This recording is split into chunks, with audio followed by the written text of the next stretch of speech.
નમસ્કાર વિદ્યાર્થી મિત્રો, વર્લ્ડ ઇનબોક્સ એકેડમી ગાંધીનગરમાં આપ સર્વનું હાર્દિક સ્વાગત છે.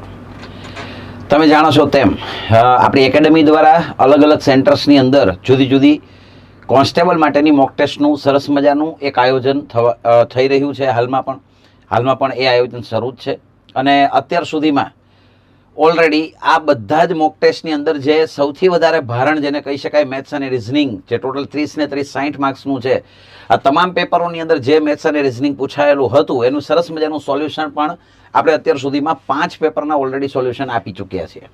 આજ રોજ આપણે છઠ્ઠા મોક ટેસ્ટનું સોલ્યુશન જોવાના છીએ, જેમાં 30 માર્ક્સનું રિઝનિંગ, 30 માર્ક્સનું મેથ્સ.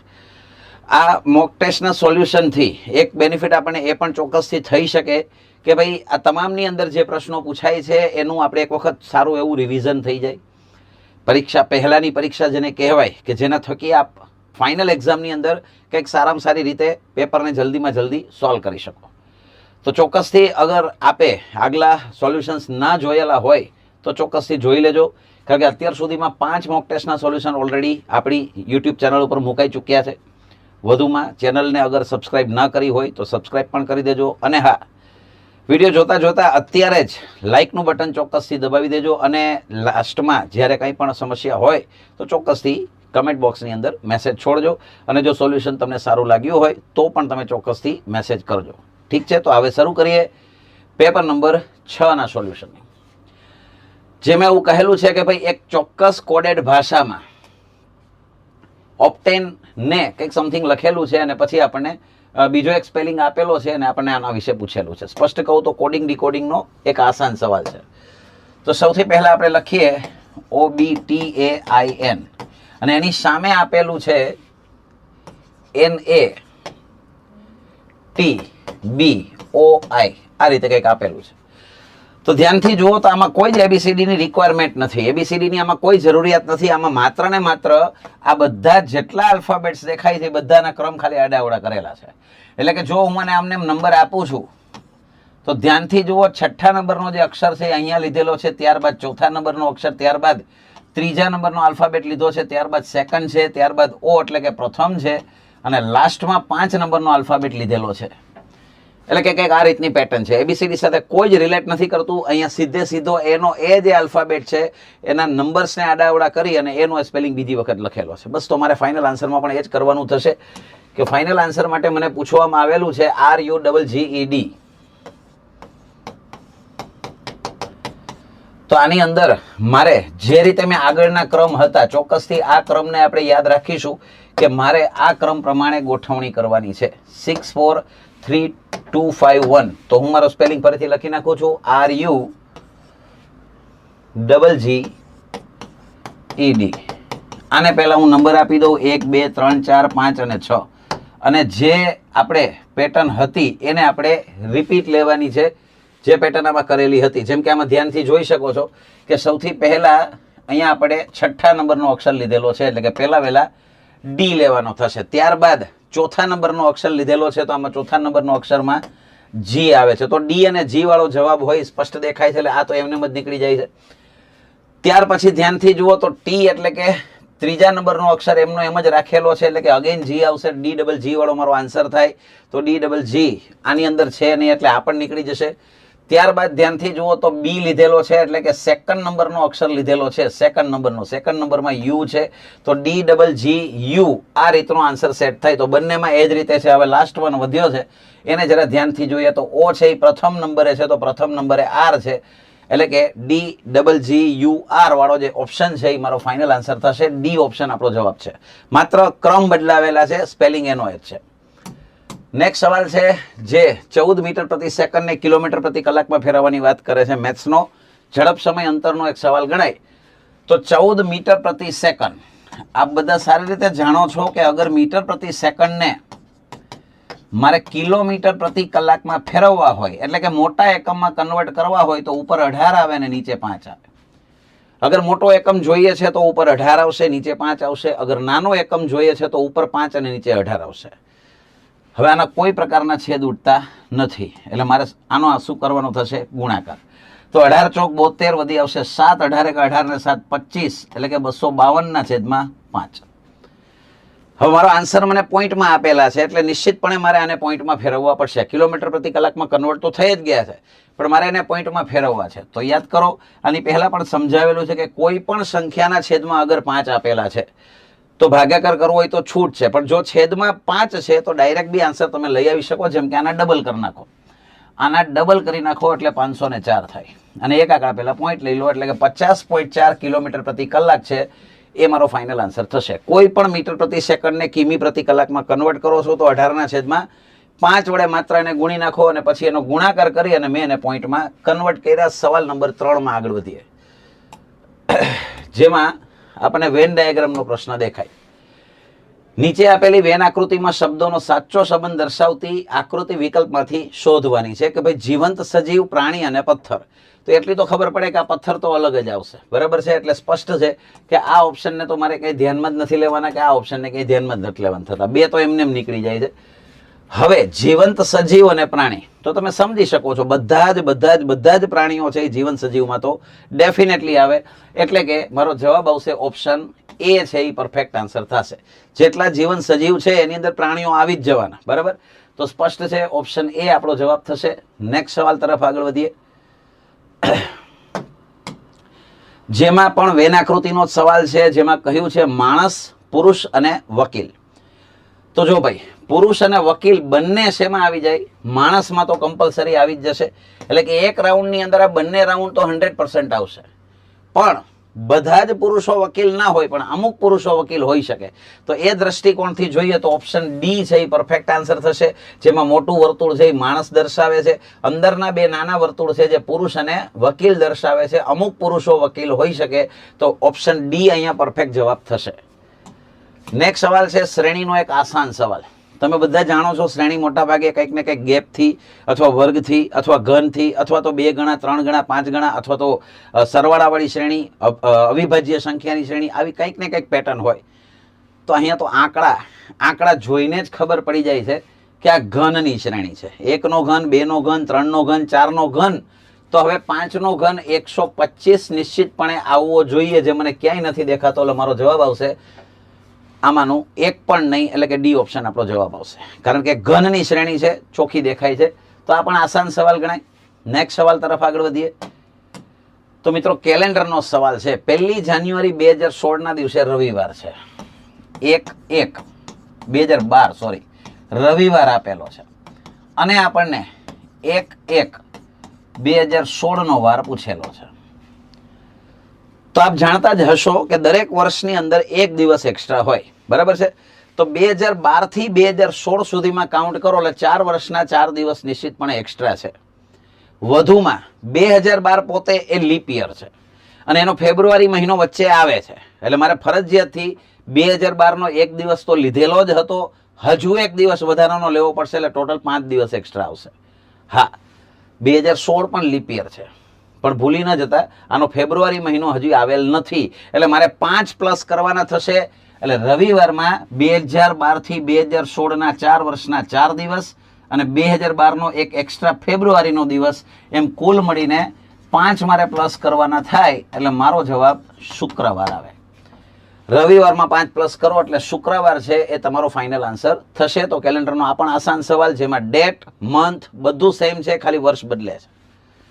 નેક્સ્ટ સવાલ છે, જેમાં બોર્ડ માસ એટલે કે ભાગુ સભાને લગતો સાદો રૂપનો એક દાખલો છે, જેમાં સૌ પ્રથમ હું બધા આંકડાઓ લખી નાખીશ, પછી મને જે પ્રમાણે કહ્યું છે એ પ્રમાણે હું નિશાની ચેન્જ કરીશ. જેમ કે અહીંયા મને ગુણાકાર દેખાય છે, તો ગુણાકારને બદલે પ્લસ લેવાની વાત છે. ત્યાર પછી મને પ્લસ દેખાય છે, તો પ્લસને બદલે માઇનસ લેવાની વાત છે. ત્યાર પછી મને માઇનસ દેખાય છે, તો માઇનસને બદલે ભાગાકારની વાત છે, અને ભાગાકારને બદલે ગુણાકારની વાત છે. તો એને જે રીતે કહેલું છે એ પ્રમાણે મેં નિશાનીઓ ફેરવી નાખી. હવે 5 અને 2નો ભાગાકાર 2.5, આવા કોઈ કારસ્તાન આપણે નથી કરવાના, યાદ રાખજો. 16 + 3 - 5ના છેદમાં 2 × 4 આપણે આ રીતે લખીશું.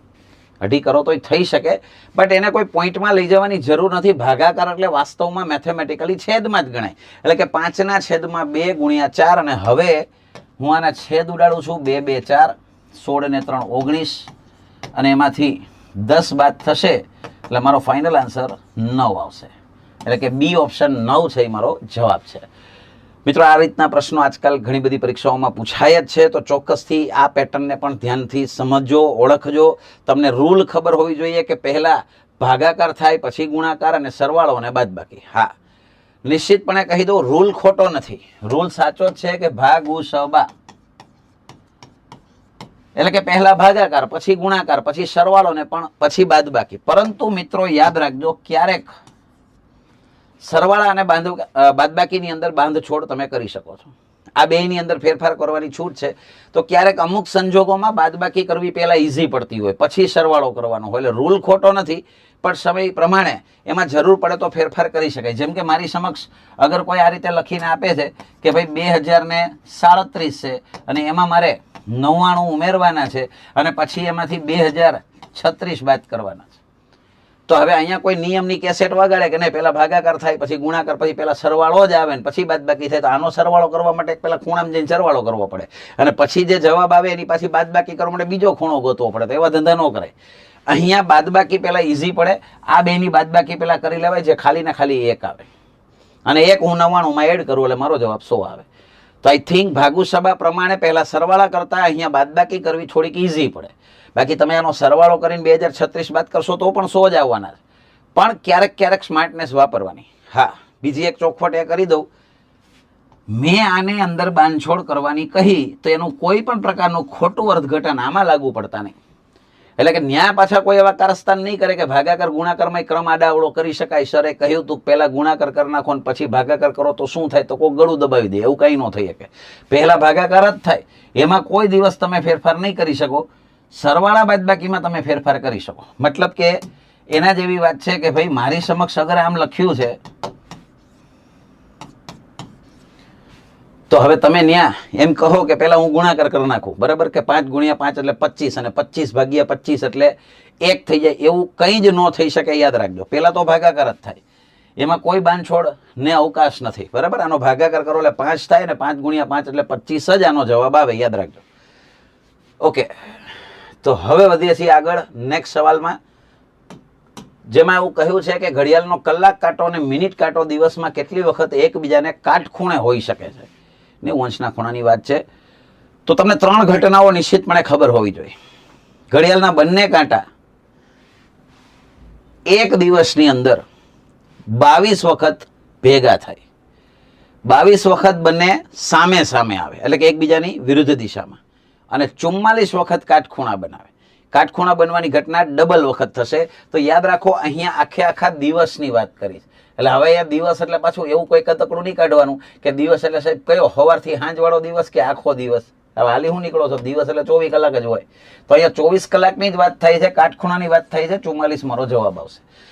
તો ધ્યાનમાં રાખજો, ભળતા ઓપ્શન હશે એટલે કેરફુલી આન્સર ટીક કરવાનો છે. ભેગા થવાનું મને પૂછ્યું હોત તો હું 22 જવાબ ટીક કરત, સામસામેનું પૂછ્યું હોત તો પણ 22 ટીક કરત, પણ કાટખૂણાનું પૂછેલું છે એટલે મારો જવાબ 44 વખત આવશે. નેક્સ્ટ સવાલ છે દિશાંતરનો, જેમાં તમે જાણો છો માથું એટલે ઉત્તર, આપણો જમણો હાથ એટલે પૂર્વ. રોહન ઉત્તર તરફ 3 કિલોમીટર ચાલે છે, ઉત્તર તરફ. તેની ડાબી બાજુએ 2 કિલોમીટર ચાલે છે. ડાબી એટલે ઘડિયાળના કાંટાની વિરુદ્ધ, કાંટો આમ ફરે, વિરુદ્ધ એટલે આ બાજુ જશે 2 કિલોમીટર. ત્યારબાદ કહ્યું છે ફરીથી ડાબી, તો ફરી એક વખત ડાબી એટલે કાંટાની વિરુદ્ધ, એટલે ઉપર નહીં જાય, નીચેની બાજુ 3 કિલોમીટર. અને લાસ્ટમાં કહ્યું છે ત્યાંથી ડાબી બાજુ વળાંક લઈને 3 કિલોમીટર ચાલે છે, અહીંથી ડાબી બાજુ. એટલે વન્સ અગેન કાંટાની વિરુદ્ધ દિશા, કાંટો આમ ફરે, ડાબી એટલે આ બાજુ જશે. પણ ભૂલાય નહીં, એને એના ઘરે નથી જવાનું, કારણ કે એને જવાનું છે 3 કિલોમીટર. તો પરાણે એને ઘરે ના મોકલવો, એને ઘરથી થોડુંક આગળ જવાનું છે, કારણ કે એનું ઘર તો માત્ર 2 કિલોમીટર દૂર છે, એને જવાનું છે 3 કિલોમીટર, મતલબ કે અહીંયા પહોંચ્યો છે. તો હવે મારો સવાલ છે પ્રારંભિક સ્થાનથી, એટલે એનું પ્રારંભિક સ્થાન કહેવાય, આને ઉદ્ગમ સ્થાન કહેવાય, આને મૂળ સ્થાન કહેવાય, આને પ્રસ્થાન બિંદુ કહેવાય, એવા ઘણા નામ છે. ત્યાંથી કેટલો દૂર છે તો મને દેખાય છે 1 કિલોમીટર દૂર છે. તો મારો જવાબ આવશે ઓપ્શન એ છે, એ જવાબ આવશે. એના ઘરથી અથવા પ્રારંભિક સ્થાનથી 1 કિલોમીટર દૂર છે. દિશા અંતરમાં સૌથી મહત્વનું છે એની દિશાઓનો પૂરતો પરિચય હોવો જોઈએ, અને સૌથી મહત્વનું ડાબા જમણાનું જ્ઞાન. ડાબા જમણામાં લોચો થયો એટલે યાદ રાખજો, જે વ્યક્તિ ચાલતો હશે, જેમ કે આમાં રોહન હતો, રોહન તો ભૂલો પડી જ જાય, આપણું ભેગું થવાનું બંધ થઈ જાય. એટલે ડાબા જમણામાં ધ્યાન રાખવું, કારણ કે એમાં ભૂલો થવાની શક્યતા છે. ચાલો નેક્સ્ટ સવાલ છે, નીચેની શૃંખલામાં પ્રશ્નાર્થ ચિહ્નની જગ્યા પર કઈ સંખ્યા આવશે? પહેલાય કીધેલું છે ને હજી પણ કહું છું, હું 1000% શ્યોરિટીથી કહું છું કે શ્રેણી અને કોડિંગ ડીકોડિંગ આના પ્રશ્નો સૌથી વધારે કોન્સ્ટેબલની એક્ઝામમાં હશે. એટલે આમાં ધ્યાનથી આની પૂરતી પ્રેક્ટિસ કરી લેવી, જેથી કરીને આપણને એક્ઝામની અંદર મેક્સિમમ બેનિફિટ થઈ શકે. 3, 15, 35 બ્લેન્ક અને 99. હું માનું છું ગેપથી કરશો તો કંઈક રસ્તો નીકળશે, પણ જો સીધી ખબર પડતી હોય તો 2 નો વર્ગ 4 થાય અને 4 માંથી 1 બાદ કરો તો 3 આવે. 2 પછી 3 નો વર્ગ 9 થઈ જાય, પણ અહીંયા તમને 15 આપેલા છે, એટલે 2 પછી નિશ્ચિતપણે મારે સીધો 4 નો વર્ગ લેવાનો થાય અને એમાંથી 1 બાદ કરો એટલે 15 આવે. 4 પછી 5 નો વર્ગ 25 થાય, પણ મને અહીંયા 35 આપ્યા છે, એટલે મારે 6 નો વર્ગ -1 કરવાના થાય 35. તો 2 નો વર્ગ, 4 નો વર્ગ, 6 નો વર્ગ, તો હવે નિશ્ચિતપણે 8 નો વર્ગ મારે લેવાનો થાય અને એમાંથી 1 બાદ કરો, 64 માંથી 1 જાય તો 63 વધે. અને હજુ એક ખાલી વેરીફાઈ કરી લઈએ, વચ્ચે બ્લેન્ક છે એટલા માટે. તો 8 પછી 10 નો વર્ગ 100 - 1 એટલે 99 મારો જવાબ અહીંયા સેટ થઈ જાય છે. તેનો આન્સર ઇઝ 63. ઓપ્શન એ છે એ મારો જવાબ છે. ગેપથી પણ થઈ શકે, યાદ રાખજો. પણ જો સીધું નજરે પડતું હોય તો તમે આરામથી ડાયરેક્ટલી નક્કી કરી શકો છો કે કઈ રીતે આનો જવાબ આવશે. વર્ગમાંથી 1 બાદ કરવાનો છે, પણ બેકી સંખ્યાના વર્ગ લેવાના છે. 11 નંબરનો સવાલ છે, જેમાં પણ ફરી એક વખત કોડિંગ ડીકોડિંગનો સવાલ છે અને આપણને ફોટોગ્રાફ વિશે કંઈક સંકેત આપેલ છે અને વિઝન વિશે પૂછેલ છે. તો ધ્યાનથી જુઓ. PHOTOGRAPH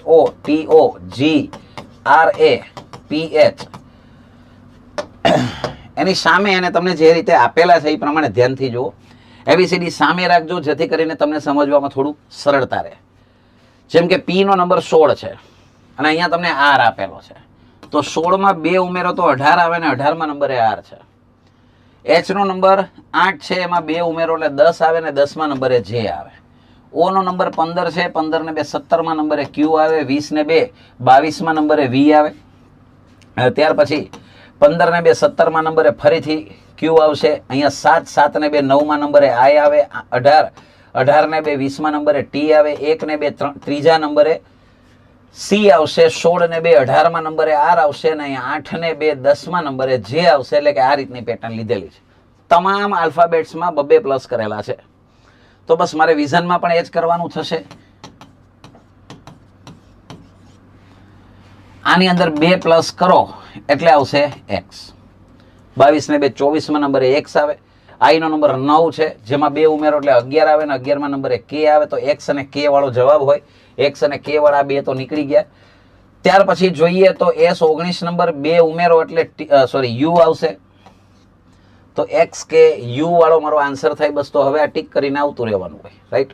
પછી આગળ કંઈ મથામણ નથી કરવાનું, ખાલી અત્યારે હાલ પૂરતું ખાલી જોઈ લઈએ. અહીંયા K આવશે, અહીંયા 2 પ્લસ કરશો એટલે Q આવશે અને ત્યારબાદ આમાં 2 પ્લસ કરો, 14 ને 2 16માં નંબરે P આવે.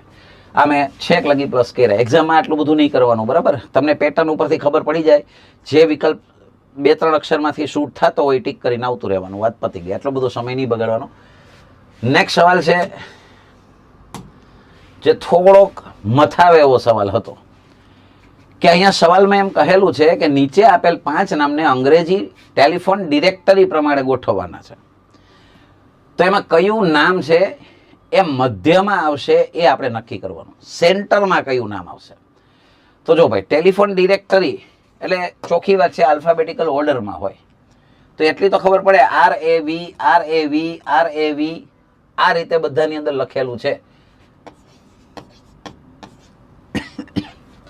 એટલે 3 ને 1 4 જગ્યાએ આવેલા. આ તો એમને નીકળી ગયો.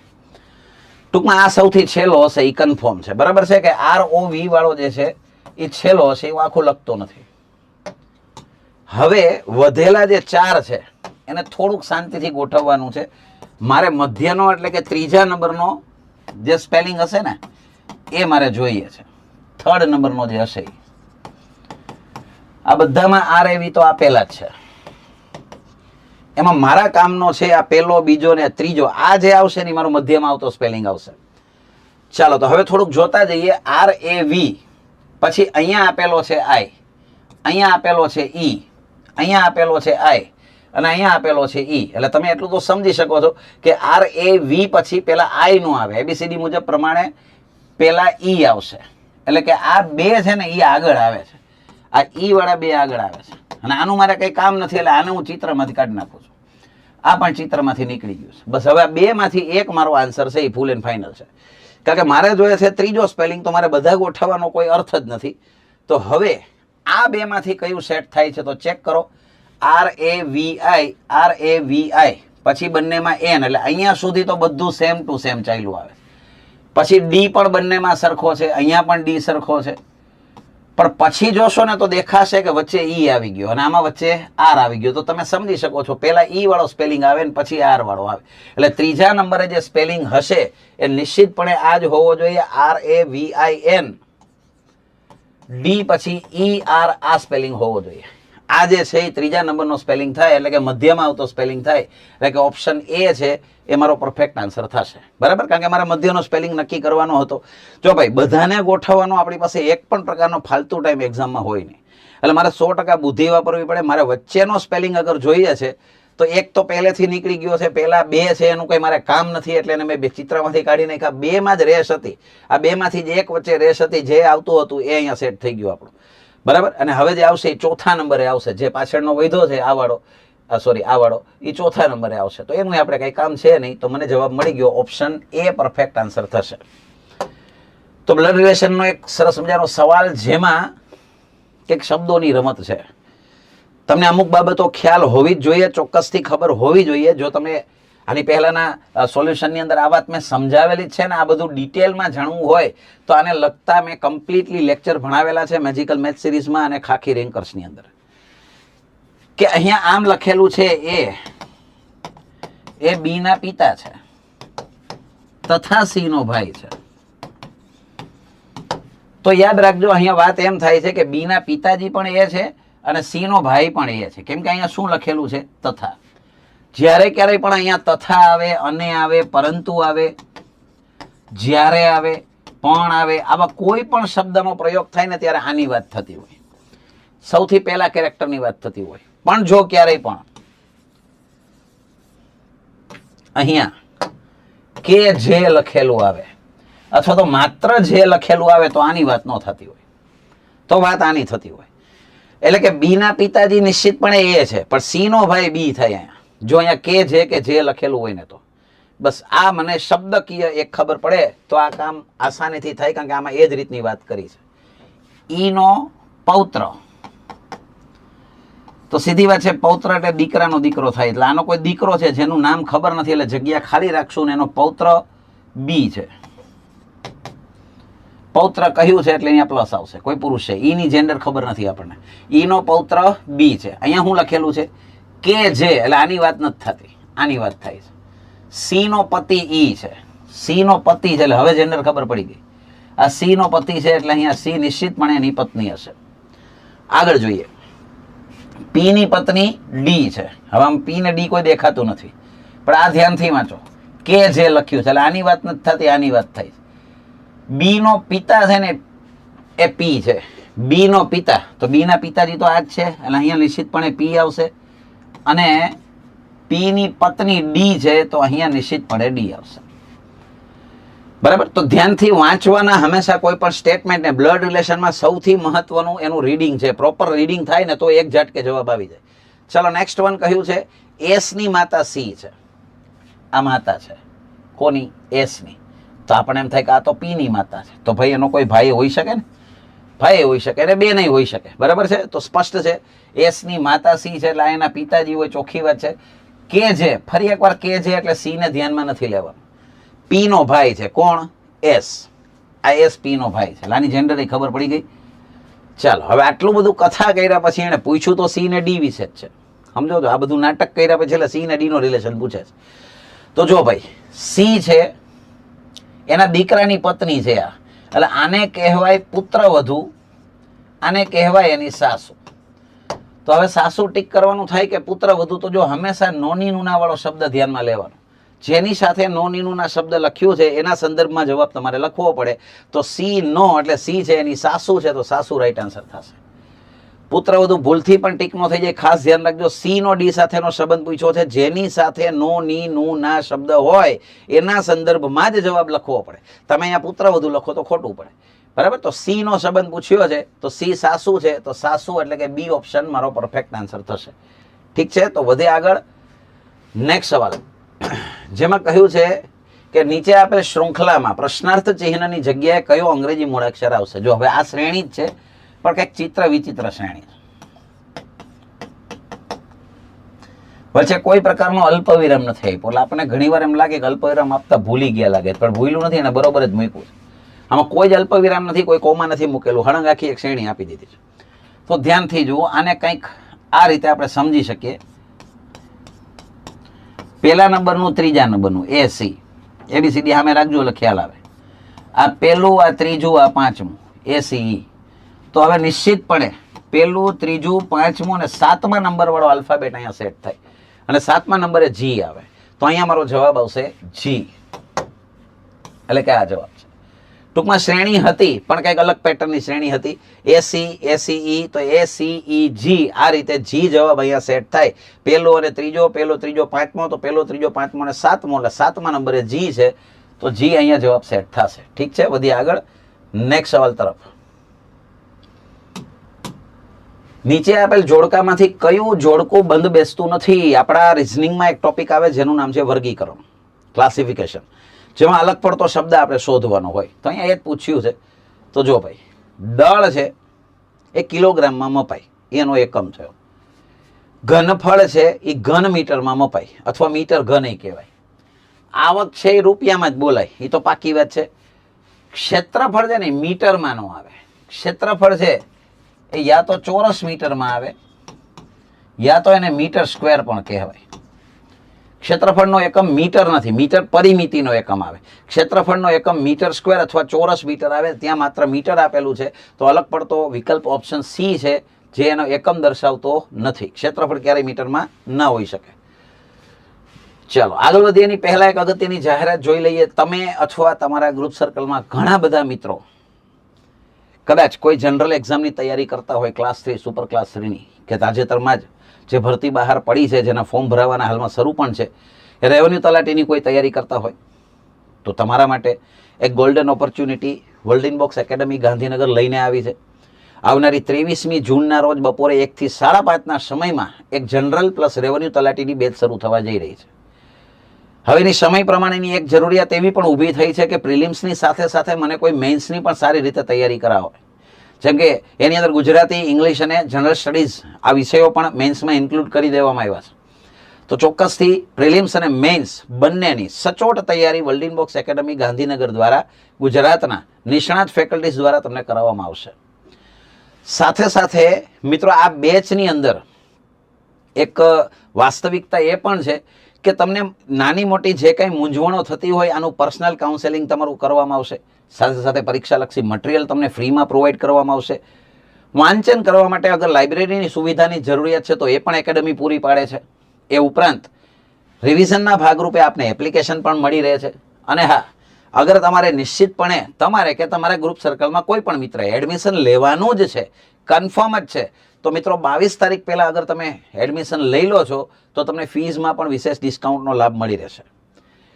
એ ઉપરાંત સ્વમૂલ્યાંકન માટે daily test, weekly test, monthly test, આ બધું જબરદસ્ત એક માળખું અહીંયા તૈયાર થયેલું હોય છે, જેમાં દરરોજની પરીક્ષાઓ દ્વારા સતત ને સતત ધારદાર તૈયારી થઈ શકે. તો મિત્રો, અગર આપ ઇન્ટરેસ્ટેડ છો અથવા અગર આપના ગ્રુપ સર્કલમાં કોઈ ઇન્ટરેસ્ટેડ છે અને અહીંયા રૂબરૂ આવીને માહિતી મેળવવા ઈચ્છે છે, તો સેક્ટર 6માં પતંજલિ સ્ટોરની ઉપર વર્લ્ડ ઇનબોક્સ એકેડમી આવેલી છે, ઘ2 સર્કલ પાસે, પથિકા બસ સ્ટેન્ડની ખૂબ જ નજીક છે, વોકિંગ ડિસ્ટન્સ ઉપર. તો આપ રૂબરૂ આવીને પણ એડમિશન લઈ શકો છો. અને અગર ટેલિફોનિક ઇન્ક્વાયરી કોઈ પણ પ્રકારની કરવી છે તો 75 75 06 18 18 આ નંબર ઉપર સંપર્ક સાધી શકો છો. બહાર ગામથી અગર તમે આવી રહ્યા છો અને તમારે પીજી કે હોસ્ટેલને લગતી કોઈ વિગતો જોઈએ છે તો એ પણ તમને એકેડમી એ બાબતે સહાયરૂપ થશે. તો ચોક્કસથી આજે જ સંપર્ક કરી અને વહેલામાં વહેલી તકે તમારું એડમિશન કન્ફર્મ કરાવો. જઈએ છીએ નેક્સ્ટ સવાલમાં. નેક્સ્ટ સવાલ છે જેમાં કહ્યું છે કે 5:20 બે કાંટા વચ્ચેનું અંતર કેટલું હશે. અંતરનો મતલબ થાય છે ખૂણો. ટૂંકમાં એને ઇનડાયરેક્ટલી તમને બંને કાંટા વચ્ચેનો ખૂણો પૂછેલો છે. અને ખૂણો શોધવા માટેનો એક સિમ્પલ ફોર્મ્યુલા છે 11/2 મિનિટ -30 કલાક. બસ આની અંદર જસ્ટ કિંમત મૂકી દો એટલે 11/2 મિનિટ છે 20 અને કલાક છે 5. હવે આને સિમ્પ્લિફાઈ કરીએ તો અહીંયા આવશે 10 એટલે કે અહીંયા મારો જવાબ થયો 110 અને અહીંયા 150. આ બેની બાદબાકી કરશો એટલે 40 ડિગ્રીનું અંતર હશે અથવા 40 અંશનો ખૂણો બનાવશે. આ આપણો જવાબ છે કે ભાઈ 5 ને 20 ના સમયે બંને કાંટા વચ્ચે 40 ડિગ્રીનું અંતર હશે અથવા તો આટલા ડિગ્રીનો ખૂણો બનાવશે 40 ડિગ્રી. નેક્સ્ટ સવાલ કોડિંગ ડીકોડિંગનો, જેમાં કહ્યું છે કે સાંકેતિક ભાષામાં 135 this and that 568 see this picture 6 to 9 pictures are faint. તો આપણે સી વિશેનો આંકડો નક્કી કરવાનો છે. તો મિત્રો આ ટાઈપના ક્વેશ્ચનની પેટર્ન તમને ખબર જ હશે, ના જાણતા હોય તો જાણી લો. સૌ પ્રથમ ત્રણેયમાં જો કોઈ ડિજિટ સમાન હોય ને તો પહેલા એને વેરીફાઈ કરો. તો જો અહીંયા 135 છે, એમાં 568 છે, એમાં 6 to 9 છે, ત્રણેયમાં કાંઈ સરખું નથી. તો હવે આ બેમાં સરખું શોધીએ. તો આ બેમાં સરખા મને 5 દેખાય છે, તો હું 5 ને હટાવી દઉં. તો 5 ને હટાવીશું તો એકાદો શબ્દ પણ બંનેમાં સરખો હશે, મતલબ કે સ્પેલિંગ. તો ધીસ સરખો છે, તો ધીસ ને આપણે હટાવી દઈએ. ચાલો એના સિવાય આ બંનેમાં વેરીફાઈ કરો તો 6 સરખા મને દેખાય છે, 6. તો હું 6 ને હટાવી દઉં છું. સોરી, તો 6 નીકળી ગયા. તો સામે એક સ્પેલિંગ પણ બંનેમાં સમાન હશે, એ નીકળી જશે. આ બંનેમાંથી મેં 6 કાઢી નાખ્યા છે, તો હવે સરખો સ્પેલિંગ પણ એમાંથી કાઢી નાખો તો પિક્ચર્સ મને બંનેમાં સરખું દેખાય છે. તો એને પણ મેં કાઢી નાખ્યા. તો હવે મને સી વિશે પૂછેલું છે, તો હજી કંઈક મારે સમાન શોધવાનું રહે ને ભાઈ, કે 6 નીકળી ગયા. યસ, હજી પણ એક વસ્તુ સમાન નહીં. જવાબ તો મળી ગયો આપણને, અહીંયા જ મળી ગયો ને. 8 બરાબર શું છે? સી છે, બરાબર. તો અગર મને અહીંયા બીજું કંઈક પૂછેલું હોત એન્ડ કે ધેટ નો, તો નિશ્ચિત જવાબ ન કહી શકાય. એન્ડ અને ધેટ માટે 1 અથવા 3 બેમાંથી કોઈ પણ આવી શકે. અગર મને આર અને ફેન્ટ નું પૂછેલું હોત તો 2 અથવા 9 માંથી કંઈ પણ આવી શકે. પણ હાલમાં તો મને સી નું પૂછેલું છે, તો સી માટેનો કોડ નિશ્ચિતપણે 8 થશે. ઓપ્શન ડી છે એ આપણો પરફેક્ટ આન્સર થાય. ડન છે. ચાલો વધે આગળ. તો આ રીતના ક્વેશ્ચનમાં જે સમાન હોય એને હટાવતા જાઓ, છેલ્લે વધે અને આધારે તમારે જવાબ નક્કી કરવાનો હોય. નેક્સ્ટ સવાલ કેલેન્ડરને રિલેટેડ, જેમાં પૂછવામાં આવેલું છે કે નીચેના વિકલ્પો પૈકી કયા વર્ષમાં 366 દિવસ હોય? 366 દિવસ લીપ વર્ષમાં હોય, આખા ગામને ખબર છે. તો અહીંયા લીપ વર્ષ તમારે શોધવાનું છે. તો લીપ વર્ષ કયું છે એ પણ તમે સારી રીતે જાણો છો કે જે વર્ષના અંતિમ 2 અંકને 4 વડે નિશેષ ભાગી શકાય એ લીપ યર હોય. તો 23 ને તો 4 વડે ના ભાગી શકાય, 21 ને પણ ના ભાગી શકાય, 22 ને પણ ના ભાગી શકાય, પણ આને ભાગી શકાય. કારણ કે છેલ્લે 24 આપેલા છે જેને 4 વડે ભાગી શકાય, એટલે કે આ લીપ યર છે, મતલબ એમાં 366 દિવસ હશે. ચાલો ત્યાર પછીનો સવાલ છે બેઠક વ્યવસ્થાનો, કે જેમાં કંઈક વિગત આપી છે, બસ મારે એને વ્યવસ્થિત ગોઠવવાની છે. તો ગ્રુપ ફોટોગ્રાફ માટે કેમેરાની સામે 6 વ્યક્તિઓ ઊભા રહ્યા છે. આ વાતને ધ્યાનમાં રાખજો, 6 વ્યક્તિઓ છે. ત્યારબાદ અહીંયા જે વર્ણન કરેલું છે, એન અને એસ ની બરાબર વચ્ચે કોણ છે? પી. આ એન, આ એસ, એની વચ્ચે પી છે. એટલે હું એવું કોઈ શ્યોરિટીથી ના કહી શકું કે એન અને એસ ની બરાબર વચ્ચે, મીન્સ કે આમાં જ હોય એવું જરૂરી નથી. બરાબર મધ્યમાંનો અર્થ કદાચ એવો થતો હોય કે એન અને એસ છેડા ઉપર બેઠા હોય ને આ વચ્ચે ક્યાંક બેઠો હોય, આવો કંઈક મતલબ થતો હોય. મીન્સ કે એની વચ્ચે કેટલા મેમ્બર્સ છે એ હાલમાં આપણને ખબર નથી, આ પહેલી લીટીથી ખબર ના પડે. પણ અત્યારે આપણે એવું ધારી લઈએ કે આ રીતની પરિસ્થિતિ છે, એન અને એસ ની વચ્ચે પી છે. આગળ વાંચો. જ્યારે એન ની તરત ડાબી બાજુએ ક્યુ છે. હંમેશા વાક્યને ઊંધેથી વાંચવા, અને જેથી સમજવામાં થોડુંક સરળતા રહે. એન ની બરાબર ડાબી બાજુએ, તરત જ ડાબી બાજુ, એટલે એન ની તરત ડાબી બાજુએ કોણ બેઠો છે? ક્યુ બેઠો છે. તરત એટલે એની બાજુમાં જ છે, એ તો સ્પષ્ટ છે. આગળ વાંચો. ત્યાર પછી કહ્યું છે ઓ જમણા છેડે છે. જમણા છેડે એટલે કે આપણા જમણા હાથ બાજુ ઓ છે, અહીંયા છે. એને પણ થોડોક દૂર રાખીએ, ખબર નથી આપણને કે આની એક્ઝેક્ટ બાજુમાં છે કે કેમ, એટલે આપણે થોડીક જગ્યા રાખીએ. હવે આગળ જોઈએ. જ્યારે આર તેની તરત ડાબી બાજુએ, શું લખ્યું છે અહીંયા? જ્યારે, બરાબર. આર તેની તરત ડાબી બાજુ, એટલે કોની વાત કરે છે? ઓ ની જ વાત કરે છે. આર તેની તરત ડાબી બાજુએ છે, કોની? ઓ ની. ઓ ની તરત ડાબી બાજુએ કોણ છે? આર છે. તો આ ગોઠવાઈ ગયા 6 મેમ્બર. હવે તમે એને બાજુ બાજુમાં ગોઠવી દો તો કંઈ ફરક ના પડે. તો એનો પ્રશ્ન છે એસ ની તરત જમણે કોણ છે? બસ. તો એસ ની તરત જમણે કોણ દેખાય તમને? આર દેખાય. તો આ જવાબ છે. બરાબર. જો ભાઈ આપણી પાસે એક્ઝામમાં એટલો જ ટાઈમ હોય કે એક જ ઝાટકે બધું ગોઠવાઈ જવું જોઈએ, તો પહેલેથી સ્માર્ટલી કામ કરવાનું, વાક્યને વ્યવસ્થિત વાંચવાના, જેથી કરીને ખોટો સમય ના બગડે અને મારે બીજી વાર એક વસ્તુ ચેક ના કરવી પડે. રીચેક કરવાનો આપણી પાસે ટાઈમ નથી, એટલે એક જ ઝાટકે ગોઠવાઈ જાય એવી પદ્ધતિ જ અપનાવવી હંમેશા. તો આરની તરત એસની તરત જમણે કોણ છે? આર છે. ફરી પાછો કોડિંગ ડીકોડિંગનો સવાલ, જેમાં ઝેડ બરાબર 52 આપેલા છે. એબીસીડી સામે રાખજો. ઝેડ નો નંબર 26 છે અને 26 ના ડબલ 52 કરેલા છે. ACT. તો એ નો નંબર કાયદેસર જુઓ તો 1 થાય, આનો 3 થાય, આનો 20 થાય, આનો સરવાળો 24 થાય, પણ એના ડબલ તમને એને 48 આપેલા છે. સરવાળો 24 થાય પણ એને આપ્યા છે 48, મતલબ ચોખ્ખું છે કે ભાઈ ડબલ કરવાના છે. તો BAT. બી નો નંબર 2, આ 1 અને આ 20, તો આનો સરવાળો કરો તો 23 થાય, જેના ડબલ કરો એટલે 46 છે, એ મારો જવાબ થાય. 46 છે, બી ઓપ્શન આ મારો જવાબ થશે. ઇન શોર્ટ એના જે નંબર છે એને ડબલ કરો અથવા સરવાળાના ડબલ કરો, આવી રીતની કંઈક વાત હતી. તો અહીંયા આપણને આપણો જવાબ 46 છે, એ ફાઇનલ આન્સર થશે. વધીએ નેક્સ્ટ, જે તુલના આધારિત પ્રશ્ન છે. મેં આગળ કહ્યું તુલના આધારિત પ્રશ્નો પૂછાશે જ, ધ્યાનમાં રાખજો. આ પણ અગત્યની પેટર્ન છે, પણ વાંચો વ્યવસ્થિત એને, બરાબર. આ રીતે વાંચો. શનિ કરતા લાંબો કોણ છે? અનિલ. આ શનિ, આના કરતા લાંબો છે અનિલ. પછી અહીંયા લખેલું છે જે મેં હમણાં જ તમને સમજાવ્યું. જે એટલે અનિલની વાત નથી થતી.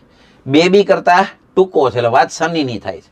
આ બેબી કરતા ટૂંકો છે, એટલે હવે બેબી એક્ઝેક્ટ ક્યાં છે એ આપણને ખબર નથી, એટલે અત્યારે અંદાજિત અહીંયા દર્શાવું છું. ચાલો આગળ વાંચજો. બેબી કરતા ટૂંકો છે કોણ? શનિ. ચાલો આગળ જોઈએ. બોઝ કરતા ઊંચો છે અનિલ. બોઝ કરતા ઊંચો છે અનિલ. જે શનિ કરતા ટૂંકો છે. કોણ શનિ કરતા ટૂંકો છે? બોઝ. આની વાત નથી થતી, અહીંયા જે શબ્દ લખ્યો છે. શનિ કરતા ટૂંકો છે બોઝ, અને બોઝ કરતા ઊંચો છે અનિલ. તો બોઝ કરતા ઊંચો અનિલ થઈ જ ગયો, કોઈ શંકા નથી, પરફેક્ટલી સેટ થઈ ગયું. ચાલો હવે આગળ વાંચશું. શનિ કરતા ટૂંકો બોઝ છે, ઓકે. હવે આગળ વાંચજો. અનિલ કરતા ટૂંકી છે બેબી. તો બસ હવે કન્ફર્મ થઈ ગયું કે બેબી અહીંયા જ આવશે, બરાબર. હવે અહીંયા ટૂંકો છે એમ લખ્યું છે, અને અહીંયા ટૂંકી છે એમ લખ્યું, જે હોય પણ અહીંયા બેબી આવશે. ચાલો તો હવે પ્રશ્ન છે સૌથી ટૂંકું કોણ છે? તો સૌથી ટૂંકું કોણ દેખાય છે? બોઝ દેખાય. એ ઓપ્શન આપણો જવાબ છે, બરાબર. તો એક્ઝેક્ટ પ્રોપર વે થી વાંચીને ગોઠવતા જાવ તો તરત જ બધી ગોઠવણી થઈ જાય. આમાં જે એને કહેલું હોય એ આપણી રીતે કઈ માની નહીં લેવાનું. જે રીતે એને વર્ણન કર્યું છે એ પ્રમાણે ગોઠવતા જાવ. શનિ કરતા લાંબો અનિલ હોવો જોઈએ. શનિ કરતા લાંબો અનિલ છે, જે બેબી કરતા ટૂંકો છે. બેબી કરતા ટૂંકો કોણ છે? શનિ, તો છે અહીંયા. ત્યાર પછી બોઝ કરતા ઊંચો છે અનિલ. બોઝ અહીંયા છે. અનિલ એના કરતા ઊંચો છે. જે શનિ કરતા ટૂંકો છે. શનિ કરતા ટૂંકો કોણ છે? બોઝ છે, તો શનિ કરતા ટૂંકો બોઝ થઈ ગયો. અને અનિલ કરતા ટૂંકી છે બેબી, તો અહીંયા બેબી આવી ગયું. તો ધેટ્સ ઇટ. આપણો પ્રશ્ન હતો સૌથી ટૂંકું, તો ટૂંકો છે એ બોઝ છે. એ ઓપ્શન આપણો જવાબ છે. નેક્સ્ટ સવાલમાં જઈએ. 56 વિદ્યાર્થીઓના એક વર્ગમાં રાજેશનું સ્થાન ઉપરથી 18મું છે, નીચેથી તેનું સ્થાન કેટલામું? બેઠક વ્યવસ્થાનો અથવા તો ક્રમ કસોટીનો એક સિમ્પલ સવાલ. રાજેશ છે એ ઉપરથી 18મા સ્થાને હોય તો અહીંયા 17 જણા હોય. હવે ટોટલ મેમ્બર આપેલા છે કેટલા? 56, બરાબર. આમાં કોઈ ગોખણ પટ્ટી નહીં હોય. ડાબેથી ક્રમ વધતા જમણેથી ક્રમ -1 ને પૂછડું ઢીકણું ને એવું આમાં કાંઈ ના આવે. સમજણથી કરવાનું. આ ચેપ્ટર બહુ કોમ્પ્લિકેટેડ છે. જો સમજણથી ના કરો તો આમાં હલવાઈ જાવ. કારણ કે એક તો ઓપ્શન તો જુઓ 37, 38, 39, 40 બધા નજીકના જ ઓપ્શન આપ્યા હોય, એટલે આમાં ધ્યાન જ રાખવાનું હંમેશા. અને આમાં કોઈ ટેકનિકની જરૂર નથી, એટલે ખોટું ક્યાંય ટેકનિકના ભ્રમમાં ન રહેવું. કાયદેસર સમજીને ગણતરી કરવી. શું કહ્યું છે? 18મું સ્થાન, એટલે 17 જણા અહીંયા હશે, 18મો એ પોતે હશે. તો 56 માંથી મારે 18 બાદ કરી નાખવાના રહે. તો 16 માંથી 8 જાય તો 8 વધે, ને 4 માંથી 1 જાય તો 3 વધે, એટલે 38 મેમ્બર્સ અહીંયા હોવા જોઈએ. આ બધા થઈને 56 થતા હશે. 38માં 17 ઉમેરો એટલે 55 થાય. 55 કી પોતે, એટલે 56 જણા થયા. પણ 38 મારો આન્સર નથી, કારણ કે મને એવું નથી પૂછેલું કે એની નીચે અથવા તો એની બીજી તરફ કેટલા માણસો છે. એને તમને સ્થાન પૂછ્યું છે. તો ઓફકોર્સ અગર 38 જણા હોય તો એનો નંબર કેટલામો થાય? 39મો. એટલે કે 39 છે એ સી ઓપ્શન મારો પરફેક્ટ આન્સર થશે. તો આમાં કોઈ ટેકનિક નહીં, માત્ર સમજણથી ક્રમ કસોટી અથવા બેઠક વ્યવસ્થા જેને કહી શકો.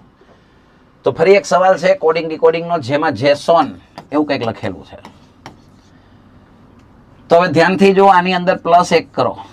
10 ને 1 11માં નંબરે કે આવે, 1 ને 1 2, બીજા નંબરે બી આવે, આ 19માં નંબરે છે 19 ને 20માં નંબરે ટી આવે, ત્યાર પછી 15માં એક ઉમેરો તો 16માં નંબરે પી આવે, 14માં એક ઉમેરો તો 15માં નંબરે ઓ આવે. તો બસ એવું જ કંઈક અહીંયા કરેલું છે. બધામાં એક એક પ્લસ કર્યા છે, તો મારે માસ્ટરમાં એ જ કરવાનું થાય.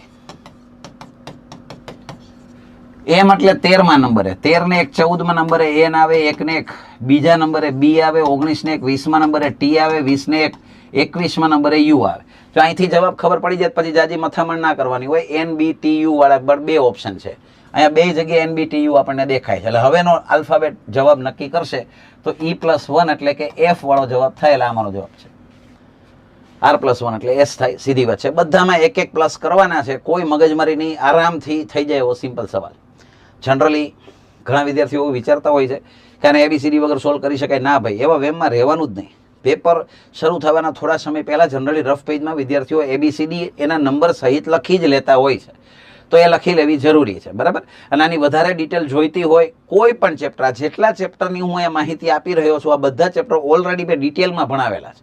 મેજિકલ મેથ સિરીઝ અને ખાખી રેન્કર્સ. તો મહેરબાની કરીને અગર કોઈ પણ ચેપ્ટરમાં તમને કોઈ ડાઉટ્સ હોય, લોહીના સંબંધો હોય કે પાસો હોય કે પછી ઘડિયાળને લગતા પ્રશ્નો હોય કે ક્રમ કસોટી હોય કે કોઈ પણ ચેપ્ટરની અંદર ડાઉટ્સ હોય, તો એક વખત ચોક્કસથી એના દ્વારા રિવિઝન કરી લેજો, જેથી કરીને તમને કંઈ નાના મોટી સમસ્યા હોય તો એ નિશ્ચિતપણે દૂર થઈ જાય.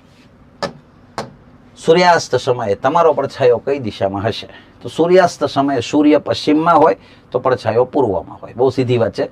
હંમેશા સૂર્યની ઓપોઝિટ ડિરેક્શનમાં જ પડછાયો પડે.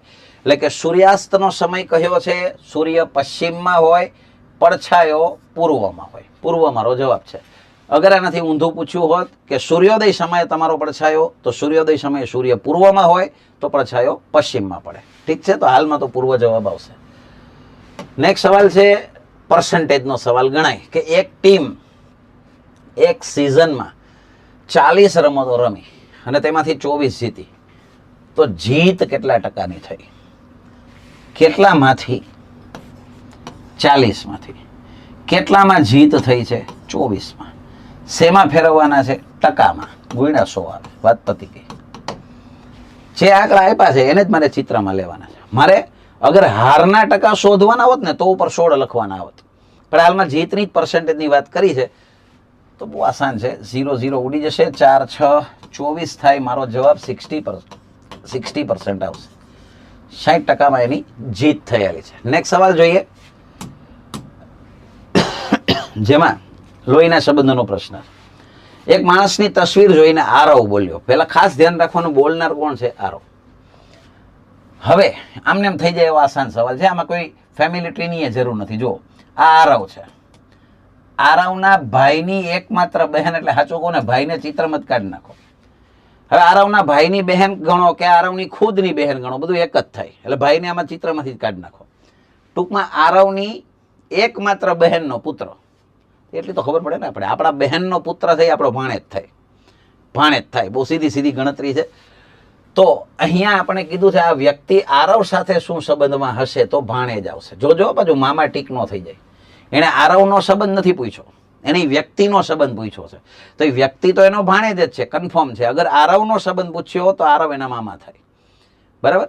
તો અહીંયા એમ પૂછ્યું છે આ વ્યક્તિ આરવ સાથે શું સંબંધમાં હશે, વ્યક્તિ શું સંબંધમાં છે, તો વ્યક્તિ છે એ એનો ભાણેજ હશે. ભાણેજ આપણો જવાબ આવશે. ડેટા ઇન્ટરપ્રિટેશન, માહિતીનું અર્થઘટન. તમને ખ્યાલ જ છે કે આ પણ આજકાલ ઘણી બધી પરીક્ષાઓમાં પૂછાતા હોય છે. અહીંયા કંઈક ડિટેલ આપી છે Y1 Y2 Y3 Y4 Y5 Y6 અને Y7. તો મારે શોધવાની છે Y1 થી લઈ અને Y7 સુધીની સરેરાશ નિકાસ. હવે આખા ગામને ખબર છે કે સરેરાશમાં મારે શું કરવાનું હોય? અવલોકનનો સરવાળો અને ટોટલ સંખ્યા. ટોટલ સંખ્યા તો મને દેખાય જ છે કે 3 ને 3 6 ને 1 7 સંખ્યા છે. એટલે મારે આ બધાનો સરવાળો કરીને 7 વડે ભાગવાના છે. તો હવે સરવાળાની થોડીક મહેનત કરવી પડશે, તો કરી લઈએ સરવાળો આ બધાનો. તો આ 500 છે, આ 1000 છે, બરાબર, અને આ 1100 ને 900 એટલે 2000 થયા. એટલે 2000 ને 3000 અને 3500, 3500 સાથે સાથે આને ઉમેરો ને તો આ 2500 થાય. એટલે 6000 એ થયા. એટલે 6000 માં 750 એડ કરો એટલે 6750 મારો સરવાળો થશે. સરવાળો કેટલો સ્માર્ટલી તમે કરી શકો છો એના ઉપર આધાર રાખે, નહીંતર આ ટાઈમ ખાઈ જાય, બીજું કંઈ નહીં. હવે તમે બધા આંકડા ઊભા લખવા બેહો ને પછી સરવાળો કરો તો વાર જ લાગે. ભાઈ 1100 ને 900 એટલે 2000 નજરે દેખાય, આ 1200 ને 1300 એટલે 2500 દેખાય, 4500 એ થયા, એમાં 5000 અને આ 6000 અને 6750. હવે એને મારે ભાગવાના છે ખાલી 7 વડે. તો પેલો વેલો જ ભાગ 7 9 63 હાલે. આ બે તો એમને ગુજરી જાય, આ તો આવશે જ નહીં, પાકી વાત છે. આ બે માંથી જ એક જવાબ આવશે, બરાબર. સીધો ભાગાકાર આવડે તો સીધો થાય છે, પણ ચાલો કરે જ બધાને ના ખબર પડે એટલે હું ભાગાકાર જ કરું છું. 7 9 63 એટલે વધશે 4 45. હવે 7 6 42, બસ આ જવાબ છે, પતી ગઈ વાત. આખો ભાગાકાર થોડી કરવાનો છે, એવો ફાલતુ ટાઈમ આપણી પાસે હોય જ નહીં ભાઈ. 9 પછી 6 વાળો જવાબ હોય, બરાબર છે. તો હવે બાકીનું કંઈ કરવાનું થતું નથી. 964.28 એ મારો સીધો આન્સર છે. That's it. તો વધે છે નેક્સ્ટ સવાલમાં, જેમાં કહેલું છે કે સૌથી ઓછી નિકાસ સાથેની વર્ષની નિકાસ અને બીજા નંબરની સૌથી વધુ નિકાસ વાળા વર્ષનો ગુણોત્તર શું છે. રેશિયો પૂછ્યો છે. સૌથી ઓછી વાળું તો મને 500 દેખાય છે, અને સૌથી વધુમાં સેકન્ડ નંબરે, સૌથી વધુમાં છે 1300, પણ સેકન્ડ નંબરે આવે 1200 થશે ને. ફરી એક વખત, સૌથી ઓછામાં 500 અને સૌથી વધુમાં સેકન્ડ નંબરે કોણ છે? 1200 છે. તો બસ મારે એ બેનો ગુણોત્તર શોધવાનો છે. ઉપર 500, પેલું નામ હંમેશા ઉપર આવે, યાદ રાખજો. પછી કીધું છે બીજા નંબરની સૌથી વધુ નિકાસ, બીજા નંબરની સૌથી વધુ નિકાસ હતી 1200, આ 2 0 ઉડી જાય, 5/12 મારો જવાબ છે. That's it. તો આસાન સવાલ, આમાં કોઈ મગજમારી નહીં. જો ભાઈ ડેટા ઇન્ટરપ્રેશનમાં મુખ્યત્વે સરેરાશ, ટકાવારી, ગુણોત્તર, પ્રમાણ, આનો જ ઉપયોગ આવે. બાકી સરવાળા બાદબાકી ગુણાકાર ભાગાકારનો જ ઉપયોગ આવે. એટલે આમ આસાન હોય છે, આમાં કે બહુ જાજી મગજમારી નથી હોતી. પણ ટાઈમ કેમ બચાવો ને એ બહુ મહત્વનું છે. થોડોક બુદ્ધિનો ઉપયોગ કરવો પડે. જેમ કે અહીંયા શું કીધું છે, પાછલા વર્ષની સરખામણીમાં કયું વર્ષ નિકાસમાં મહત્તમ ટકાવારી ફેરફાર દર્શાવે છે. હવે આમાં જો બુદ્ધિ ન વાપરો તો આ ટાઈમ ખાઈ જાય એવો સવાલ છે. કદાચ આમાં જો ના ખબર પડે તો તમારે આ પ્રશ્નને કાં તો છોડી દેવો પડે, નહીં તો ટાઈમ ખાઈ જાય. પાછલાની કમ્પેરિઝનમાં કયું વર્ષ મહત્તમ ટકાવારીનો ફેરફાર દર્શાવે છે. હવે આમાં તમે એક એકની ટકાવારી કાઢવા જાવ બેવડા વળી જાવ. પણ જો બુદ્ધિ વાપરો ને થોડીક, તો અહીંયા જુઓ, આ 900 માંથી 1300 થઈ એટલે 400 નો વધારો છે. અહીંયા તો ઘટાડો દેખાય છે, અહીંયા પણ ઘટાડો દેખાય છે. અહીંયા જુઓ ને તો ખાલી 200 નો વધારો. હું લખી નાખું ચાલો થોડી વાર માટે, યાદી માટે. અહીંયા 200 નો વધારો છે, અને અહીંયા ચેક કરો, અહીંયા 250 નો વધારો છે, અને અહીંયા ચેક કરો ને તો પૂરા 250 નો વધારો છે. હવે ટકાવારી ફેરફાર કીધેલો છે, વસ્તુને સમજો. હવે આ 500 હતા અને એમાં 250 વધે એટલે ખબર પડે, અડધો અડધ વધ્યા, 50% નો વધારો છે, 50% નો વધારો છે. અહીંયા વધારો 250 નો થયો ને, તો આના ત્રીજા ભાગનો વધારો થયો. ત્રીજા ભાગનો એટલે 33.33% થાય, બરાબર. એટલે આ એટલો બધો વધારો ના ગણાય. આ 50% નો વધારો. અહીંયા જુઓ તો ખાલી 200 જ વધ્યા છે. 200 એટલે આનો 5મો ભાગ થાય. 5મો ભાગ એટલે 20% નો વધારો થયો. અહીંયા તો ઘટાડો થાય છે, અહીંયા ઘટાડો થાય. અહીંયા જુઓ ને તો 400 એટલે આ 900 ના 50% કરો ને, 50% તો 450 થાય. તો જો 450 હોત ને તો 50% નો વધારો થાત. તો સૌથી વધારે અહીંયા મને વધારો દેખાય, કારણ કે આ વધારો પૂરેપૂરા 50% નો વધારો છે. તો મને એવો પ્રશ્ન પૂછ્યો હતો કે પાછલા વર્ષની સરખામણીમાં, એટલે મારો જવાબ આવે Y2. Y2 છે એ અહીંયા પરફેક્ટ આન્સર થશે, કારણ કે એમાં 50% નો વધારો છે. બસ જો આ બુદ્ધિથી કરવાનો સવાલ હતો, બરાબર. જો આવી ખબર ના પડે તો આ પ્રશ્નને પ્રેમથી છોડી દેવો પડે, કારણ કે બધાની ટકાવારી તમે કાઢી નાખો, એટલો બધો ટાઈમ જ ના હોય. તો મને જે રીતે પ્રશ્ન પૂછ્યો હતો કે પાછલા વર્ષની સરખામણીમાં કયું વર્ષ નિકાસમાં મહત્તમ ટકાવારી ફેરફાર દર્શાવે છે, તો Y2 દર્શાવે છે, કારણ કે એમાં 50% નો વધારો હતો. જે મને પેલી નજરે આવી રીતે ખબર પડે તો મારું કામ થઈ શકે.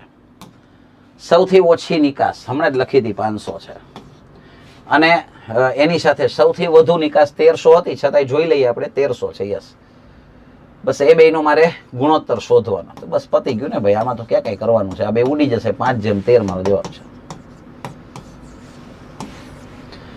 બરાબર. તો આ હતું માહિતીનું અર્થઘટન, ડેટા ઇન્ટરપ્રેશન, જેને જલ્દીમાં જલ્દી કેમ સોલ્વ કરવું એ મહત્વનું છે.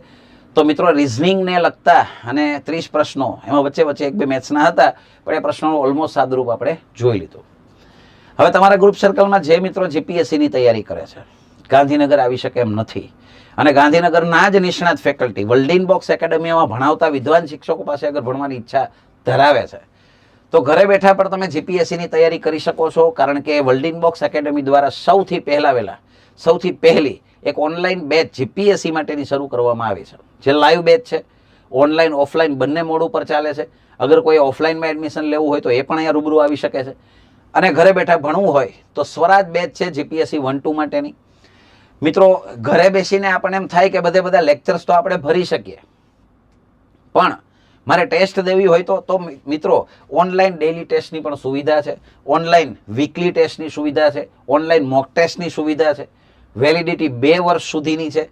સાથે સાથે તમારે અગર આ બેચમાં જોઈન થવું હોય તો સૌ પ્રથમ પ્લે સ્ટોરમાંથી world box academy my class application છે એ તમારે ઇન્સ્ટોલ કરી લેવી પડશે, ડાઉનલોડ કરી લેવી પડશે, બરાબર. અને ત્યારબાદ એમાંથી તમે કોર્સ સિલેક્ટ કરી અને પરચેસ કરી શકો છો, કારણ કે બેચ શરૂ થઈ છે 2 જૂનથી, 2 જૂનથી. હજી ડેમો લેક્ચર્સ જ શરૂ છે, બરાબર. 2 જૂનથી શરૂ થઈ જાય, જેનો સમય સવારે 8 થી 12:30 હશે, જેમાં દરરોજ લાઈવ લેક્ચર હોય છે. તો ચોક્કસથી અગર તમે આ બેચમાં જોડાવા ઈચ્છો છો અથવા તમારા ગ્રુપ સર્કલમાં, તમારા મિત્ર વર્તુળમાં ઘણા એવા હશે કે જીપીએસસી 1-2ની જ તૈયારી કરતા હશે, તો એમના માટે એક સુવર્ણ તક છે. તો ચોક્કસથી 7575061818 આ નંબર ઉપર સંપર્ક કરી અને આ બેચને લગતી તમામ પ્રકારની માહિતી ત્યાંથી મેળવી શકે છે. તો વધીએ આગળ નેક્સ્ટ સવાલમાં. નેક્સ્ટ સવાલ છે જેમાં કહ્યું છે 5 વ્યક્તિ એક રસ્તો 8 કલાકમાં બનાવે છે, તો તે રસ્તો 4 કલાકમાં બનાવવા માટે કેટલા વ્યક્તિની જરૂર પડશે? આમ જોવું તો એમને બરોબર છે, 8 કલાકમાં જેવો રસ્તો બનતો હોય 4 કલાકમાં અડધા ટાઈમમાં બનાવે માણસો ડબલ જ થાય. એટલે કે જાજી કઈ બુદ્ધિ વાપરવા જરૂર નથી, 5 ના 10 જ જણા આવશે. એ તો એમને જ ખબર પડી જાય, 10 વ્યક્તિ જવાબ આવે. પણ છતાંય માની લો કે કોઈને મેથડ કરવી છે, તો આમ તો આ કાર્ય સમયનો દાખલો ગણાય અથવા સાંકળનો નિયમ પણ તમે એને કહી શકો. વ્યક્તિ જેટલો સમય કામ કરે એટલું કામ થાય એના દ્વારા. એટલે કે આ લોજિકથી આવે, આ માણસો આ સમય, આ માણસો આ સમય. અહીંયા માણસો મૂકી દો 5 છે, અહીંયા સમય આપેલો છે 8 કલાક, સામે માણસો આપેલા નથી અને સમય આપેલો છે 4 કલાક. સીધા ઉડી જાય ભાઈ, 10 મારો જવાબ આવે. 10 વ્યક્તિની જરૂર પડે. હા, અહીંયા અગર એક શબ્દ હું ઉમેરી દઉં ને, કેટલા વધુ વ્યક્તિઓની જરૂર પડશે તો જવાબ ફરી જાય પાછો, જોજો પાછા. કારણ કે તો 5 જણા હતા ને મારે 10 જણાની જરૂર તો વધારાના 5 જોશે, તો મારો જવાબ 5 જ આવે પાછો. અગર એવું પૂછવું હોય તો કેટલા વધુ વ્યક્તિની જરૂર પડે, તો 5 અવેલેબલ હતા, 10ની જરૂરિયાત હોય તો વધારાના 5 જોશે. હાલમાં એવું કશું નથી કહ્યું, જસ્ટ એક વાત છે કે આવું પણ ફેરફાર કરી શકાય પ્રશ્નમાં. નેક્સ્ટ સવાલ છે, જો આ મહેનત કરાવે એવો સવાલ છે, બરાબર છે. જો આ સવાલની અંદર તમને ગોઠવણી કરતા ના આવડે તો આ સવાલ પણ ટાઈમ ખાઈ જાય એવો છે. જેમ કે કેટલાક છોકરાઓ અને છોકરીઓ વચ્ચે 675 વહેંચવામાં આવે છે. આ વાતને દિમાગમાં રાખજો, 675 રૂપિયાનું જ ડિસ્ટ્રીબ્યુશન કરવાનું છે. હવે આગળ જુઓ, છોકરાઓ અને છોકરીઓની કુલ સંખ્યા 75 છે, આ પણ ધ્યાનમાં રાખજો. ટોટલ સ્ટુડન્ટ 75 છે, તથા દરેક છોકરાને 20 રૂપિયા અને છોકરીને 5 રૂપિયા મળ્યા હોય તો છોકરીઓની સંખ્યા કેટલી હશે? ધારો તો સમીકરણો બનાવીને તમે કરી શકો. છોકરાઓની સંખ્યા x છે, છોકરીઓની સંખ્યા y છે, પૂછડું છે, ઢીકણું છે, લોપની રીતે ઉકેલ લઈ આવો તો બેવડા વળી જાય, અંધારું થઈ જાય બારે ભાઈ, એ ફાઇનલ વાત છે. તો એટલો બધો ટાઈમ ના હોય. તો મારા મતે આ દાખલો ઓપ્શનથી સોલ્વ કરાય, બહુ ઇઝીલી થઈ જાય. જેમ કે જો એને કોની સંખ્યા પૂછી છે? છોકરીઓની. તો ગર્લ્સ અગર 51 છે તો બોયઝ છે એ નિશ્ચિતપણે 24 હશે. એ મને કેમ ખબર પડે? એને કહ્યું છે 75 જણા છે ટોટલ, તો ગર્લ્સ જે 51 હશે તો બોયઝ છે 24 હોવા જોઈએ. જો આ રાઈટ આન્સર હોય પહેલો ઓપ્શન, તો મારે 675 મેળ થવો જોઈએ. તો જરા જુઓ, જરા બોયઝને 20 રૂપિયા મળેલા છે, તો 20 લેખે ગણો તો આના 480 રૂપિયા થાય, અને ગર્લ્સને 5 રૂપિયા મળેલા છે, તો 51 ગુણ્યા 5 કરો એટલે 255 થાય. આનો સરવાળો હું ના કરું તો મને ખબર પડે 675 તો નહીં જ થાય, કારણ કે અહીંયા 8 ને અહીંયા તો 5 આવી જશે, પણ 8 ને 5 13 નો તગડો આવશે, એટલે આ જવાબ નથી, કન્ફર્મ છે. ચાલો, તો હવે આપણે બીજી સંખ્યાને ધ્યાને લઈએ. એટલે કે ગર્લ્સની સંખ્યા અગર 53 છે તો બોયઝની સંખ્યા 22 થશે. ટોટલ 75 કરવાના છે. આનો ગુણાકાર કરો તો 440 થાય, આનો ગુણાકાર કરો તો 250 ને 15 બીજા 265 થાય, બરાબર. તો આનો સરવાળો કરો તો અહીંયા 5, અહીંયા 6 ને 4 10 નો 0 આવે. મારે અહીંયા 7 જોઈએ છે. ટોટલ 675 થવા જોઈએ, તો આમાં પણ સેટ નથી થતું, તો આ પણ મારો આન્સર નથી. ચાલો, ત્યાર પછી આપણે વાત કરીએ તો ગર્લ્સ અગર 55 છે તો બોયઝ 20 હોવા જોઈએ. ટોટલ 75 નો મેળ કરવાનો થાય, તો અહીંયા 400 રૂપિયા થયા, અને 55 ગુણ્યા 5 કરો એટલે 275 આવે. તો આમાં મારો જવાબ સેટ થઈ જશે, કારણ કે અહીંયા 5 આવશે, અહીંયા 7 આવશે અને અહીંયા 6 આવશે. ટોટલ રૂપિયા 675 થઈ ગયા. સી ઓપ્શન મારો પરફેક્ટ આન્સર છે. ચાહો તો આને સમીકરણ બનાવીને પણ તમે ગણી શકો છો. એક્સ અને વાય ધારીને પણ આ તમે દાખલાને ગણી શકો, પણ મારા મતે આ ઇઝીલી સેટ થઈ જાય છે. તો આ રીતે તમે એને સેટ કરી શકો આરામથી. નેક્સ્ટ સવાલ તરફ આગળ વધીએ. ઓકે, જેમાં કહેલું છે કે એ પાઇપ 20 કલાકમાં ટાંકી ભરી શકે છે, બી પાઇપ 30 કલાકમાં ભરી શકે છે અને સી પાઇપ તે જ ટાંકીને 40 કલાકમાં ખાલી કરી શકે છે. જો તમામ પાઇપ એકસાથે ખોલવામાં આવે તો ટાંકી સંપૂર્ણપણે ભરવામાં કેટલો સમય લાગશે? નળ અને ટાંકીનો એક આસાન સવાલ, જેમાં કહ્યું છે એ 20 કલાક અને બી ના છે 30 કલાક અને સી ના આપેલા છે 40 કલાક. પણ ભૂલવાનું નહીં, આ ભરે છે ને એકમાત્ર ખાલી કરે છે. તો સામાન્ય રીતે પહેલા મારે કંઈક લસા લઈને ધારી લેવું પડે. તો આનો લસા આવશે 120. 120 લીટરની ટાંકી છે એવું હું થોડી વાર માટે માની લઉં છું. હવે જરા વિચારો, આ 6 લીટર ભરે છે, 20 છે 120. આ દર કલાકે 4 લીટર ભરે છે અને આ દર કલાકે 3 લીટર ખાલી કરે છે. તો જો તમે ત્રણેયને સાથે શરૂ કરશો તો આને 6 ભર્યું, આને 4 ભર્યું એટલે 10 ભરાયું અને 3 ખાલી થયું. તો મતલબ સ્પષ્ટ છે 7 ભરાય. તો લાગતો સમય હંમેશા ઉપર કુલ કામ આવે. કુલ કામ છે 120 અને છેદમાં 1 કલાકનું કામ આવે જે 7 છે. 120 ના છેદમાં 7 એટલે છેદમાં 7 વાળો જવાબ આવે. એટલે 2 તો એમને નીકળી ગયા, 2 માંથી 1 જવાબ છે. તો હવે એ જ જવાબ હોય, હવે એને મિશ્રમાં ફેરવવાની જરૂર નથી. જો બુદ્ધિ વાપરો તો એમને એમ ખબર પડે. 120/7 ક્યાં સેટ થાય? આની અંદર તો નો જ થાય, કારણ કે 10 7 70 ને 3 73 જ થયેલા, આ ન હોય. બરાબર. તો હવે એક જ વધ્યું છે, છતાંય વેરીફાઈ કરવું હોય તો કરી શકાય. 17 × 7 કરો 119 થાય અને એમાં એક ઉમેરો એટલે 120 થાય. આ જવાબ છે 120/7. આ આપણો જવાબ થશે. સી ઓપ્શન આપણો જવાબ છે. ઠીક છે, તો વધીએ આગળ નેક્સ્ટ સવાલ તરફ. 52 પત્તામાંથી એક પત્તું પસંદ કરતા તે ચિત્રવાળું હોય એની સંભાવના કેટલી? સંભાવનાનો સવાલ. ભાઈ 52 પત્તા હોય, એમાં ચિત્રવાળા પત્તાની વાત કરું તો ગુલામ, રાણી અને બાદશાહ અથવા તો રાજા, દરેકમાં 3 પત્તા ચિત્રવાળા હોય. એકામાં કોઈ પ્રકારનું ચિત્ર હોતું નથી, યાદ રાખજો. જેક, ક્વીન અને કિંગ આ 3 પત્તા ચિત્રવાળા હોય. તો સ્પષ્ટ છે બધામાં 3 પત્તા હોય, મતલબ કે કુલ મળીને 12 પત્તા ચિત્રવાળા હોય. કેટલામાંથી? 52 માંથી. અને હવે આના 4 થી છેદ ઉડાડો તો 4 તેરી 12 અને 13 ચોક 52. મારો જવાબ 3/13 આવશે. ઓપ્શન ડી છે એ મારો પરફેક્ટ આન્સર થશે. ચિત્રવાળા પત્તા 12 જ હોય. એ ઉપરાંત અન્ય માહિતીઓ પણ ધ્યાનમાં રાખવી પડે, જેમ કે કાળીના પત્તા 13 હોય પણ કાળા રંગના પત્તા 26 થાય, કારણ કે કાળી અને ફૂલ્લી બંને કાળા રંગના ગણાય. લાલના પત્તા 13 હોય પણ લાલ રંગના 26 થાય, જેમ કે લાલ અને ચોકડ બંને લાલ રંગના થાય. તો આવી બધી માહિતીઓ ધ્યાનમાં રાખવી જરૂરી છે. ચલો, આ સવાલ પણ ઘૂમરે ચડાવે એવો હતો, કારણ કે આની અંદર થોડોક એને પ્રશ્ન વિચિત્ર રીતે પૂછેલો છે. જેમ કે કહ્યું છે કે 3 ઘંટડીઓ એ, બી અને સી અનુક્રમે દર 20 મિનિટે, 30 મિનિટે, 40 મિનિટે વાગે છે. જો ઘંટડી એ, બી, સી ત્રણેય બપોરે 2 વાગે એક સાથે વાગે છે તો તે જ દિવસે બપોરે 2 વાગ્યા પછી, એટલે 2 ને કેલ્ક્યુલેટ નથી કરવાની, કેટલી વખત ત્રણેય ઘંટડી એક સાથે વાગશે? આ ટાઈપના સવાલ તમને કોઈને કોઈ પરીક્ષામાં જોવા મળશે જ. બધા સાથે વાગવાની વાત કરે, લસા જ કાઢવાનો હોય. ભાઈ જો આનો લસા કાઢું તો 120 આવે અને 120 મિનિટ મતલબ 2 કલાક. મતલબ કે દર 2 કલાકે સાથે વાગશે. જો તમને ખાલી એટલું પૂછ્યું હોત કે દર કેટલી કલાકે સાથે વાગશે તો દર 2 કલાકે સાથે વાગશે, અહીંયા મારો દાખલો પતી જતો હતો. પણ એને સવાલ થોડોક ટ્વિસ્ટ કર્યો. એને એમ કહ્યું છે કે બપોરે 2 વાગ્યા સાથે વાગ્યા હતા તો 2 વાગ્યા પછી એ જ દિવસે, ચોખવટ કરી છે એ જ દિવસે, વાત ભૂલી ન જતા, રાત્રે 12 વાગે તારીખ એટલે કે દિવસ ચેન્જ થઈ જાય. બરાબર. એટલે મારે હવે ગણતરી એમ કરવાની થાય કે 2 વાગે વાગ્યા હતા, 2 ને નથી ગણવાના, યાદ રાખજો.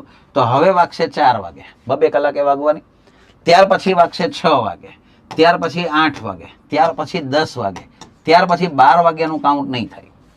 કેમ ભાઈ? તો કે 12 વાગે વાર ચેન્જ થઈ જશે. મને એ જ દિવસની વાત કરી છે, તો નિશ્ચિતપણે મારો જવાબ 4 વખત આવશે, ઓપ્શન એ.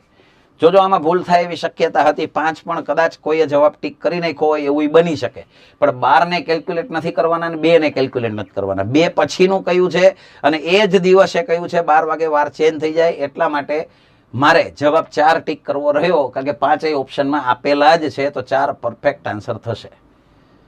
નેક્સ્ટ સવાલમાં કહ્યું છે 3 મિત્રો રવિ, વિરાટ અને રોહિત વચ્ચે કેટલીક રકમ 3:4:5 ના ગુણોત્તરમાં છે.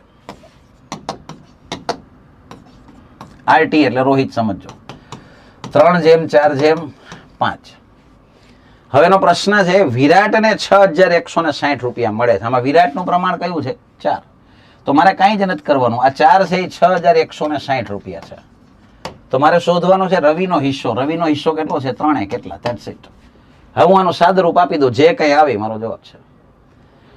ભાગાકાર કરીને કરી શકો તમે, અથવા ત્રિરાશીથી કરી શકો. જે કહ્યું તું તમને વિરાટના 6,180, 6,160, તો વિરાટ એટલે 4, 4 એ 6,160, તો રવિ 3 કેટલા? હવે આનું સાદું રૂપ આપી દો. 3 નો અહીંયા ગુણાકાર થશે 6,160 અને એના છેદમાં કેટલા આવશે? 4. હવે મારે આના છેદ ઉડાડવાના થશે, તો હું આના છેદ ઉડાડી દઉં. 15 ચોક 60 થાય, 1 વધે એટલે 6, એટલે 4 4 16 થાય ને પાછળ એક 0.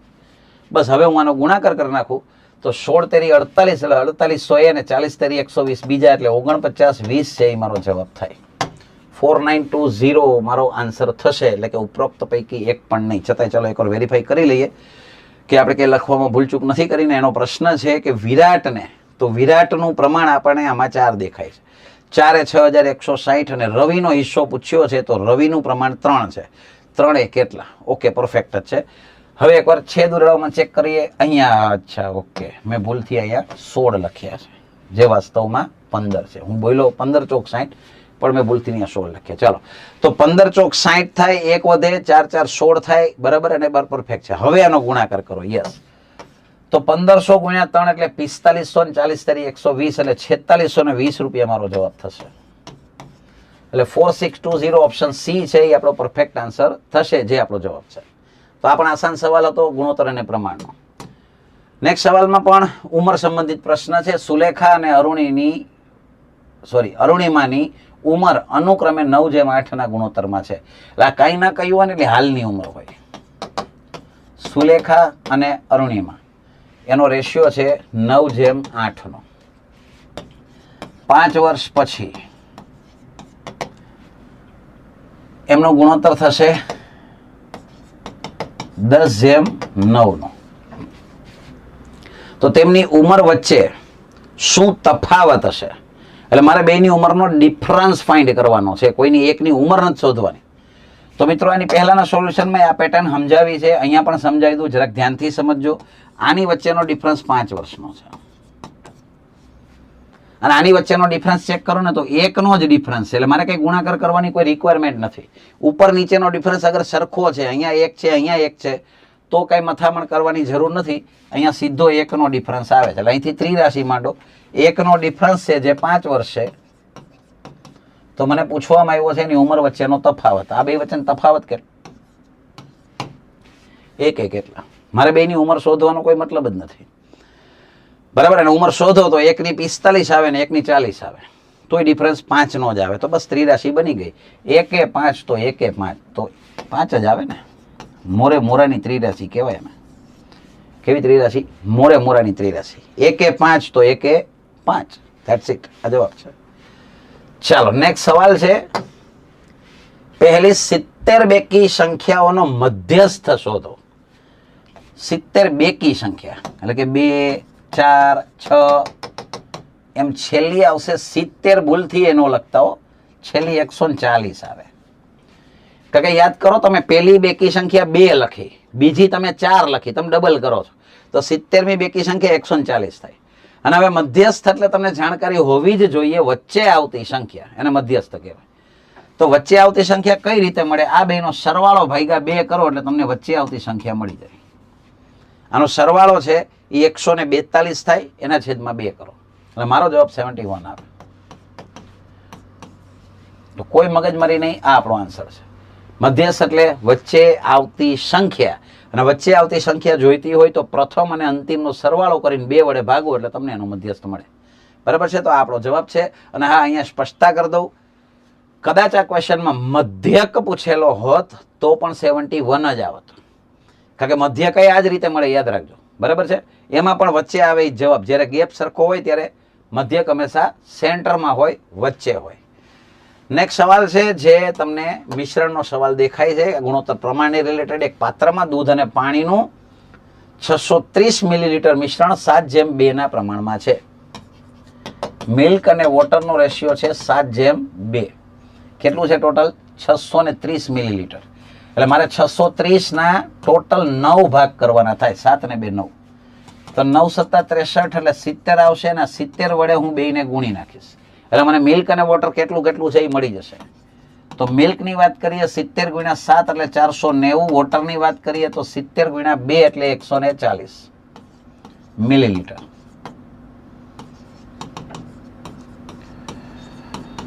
જે 630 હતા એના મેં 2 ભાગ કરી નાખ્યા. મને ખબર પડી ગઈ કે દૂધ કેટલું છે અને પાણી કેટલું છે. હવે આગળ વાંચો.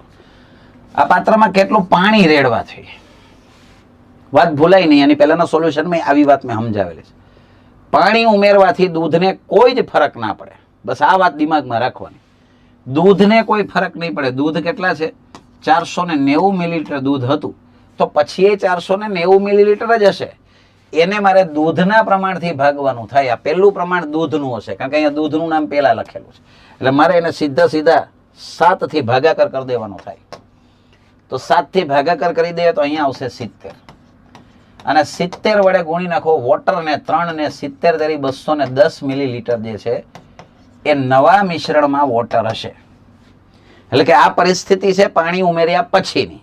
વાત એટલી જ સમજવાની છે કે પાણી ઉમેરવાથી દૂધને કંઈ ફરક ના પડે. દૂધ પહેલા 490 હતું, તો દૂધનું પ્રમાણ 7 થી મેં ભાગી નાખ્યા. તો 70 વડે હવે ગુણો, દૂધને નહીં પાણીને ગુણો, તો 70 તરી 210. હવે શાંતિથી વિચારો, પાણી પહેલા કેટલું હતું? 140, અને પછી કેટલું છે? 210.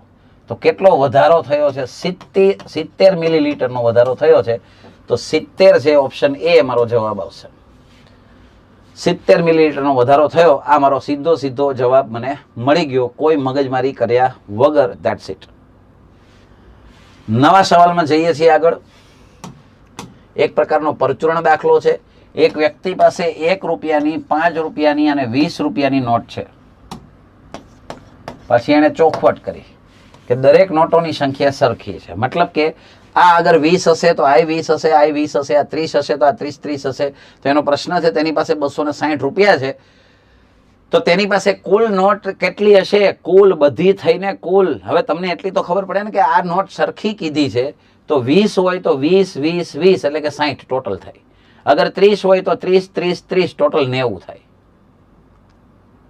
ટોટલ નોટ એ જ છે કે જેને 3 વડે ભાગી શકાય. એ ખબર પડે કે નહીં? તો 3 વડે 35 નો ભાગાકાર ના થાય, 25 નો નો થાય, 40 નો નો થાય, 30 નો થાય. આ જવાબ ટીક કરીને ઘરે આવતું રહે, વાત પતી ગઈ. કોઈ મગજમારી નહોતી કરવાની. છતાંય આપણે તાળો મેળવી લઈએ. અગર ટોટલ 30 હોય તો બધી 10 નોટ હશે.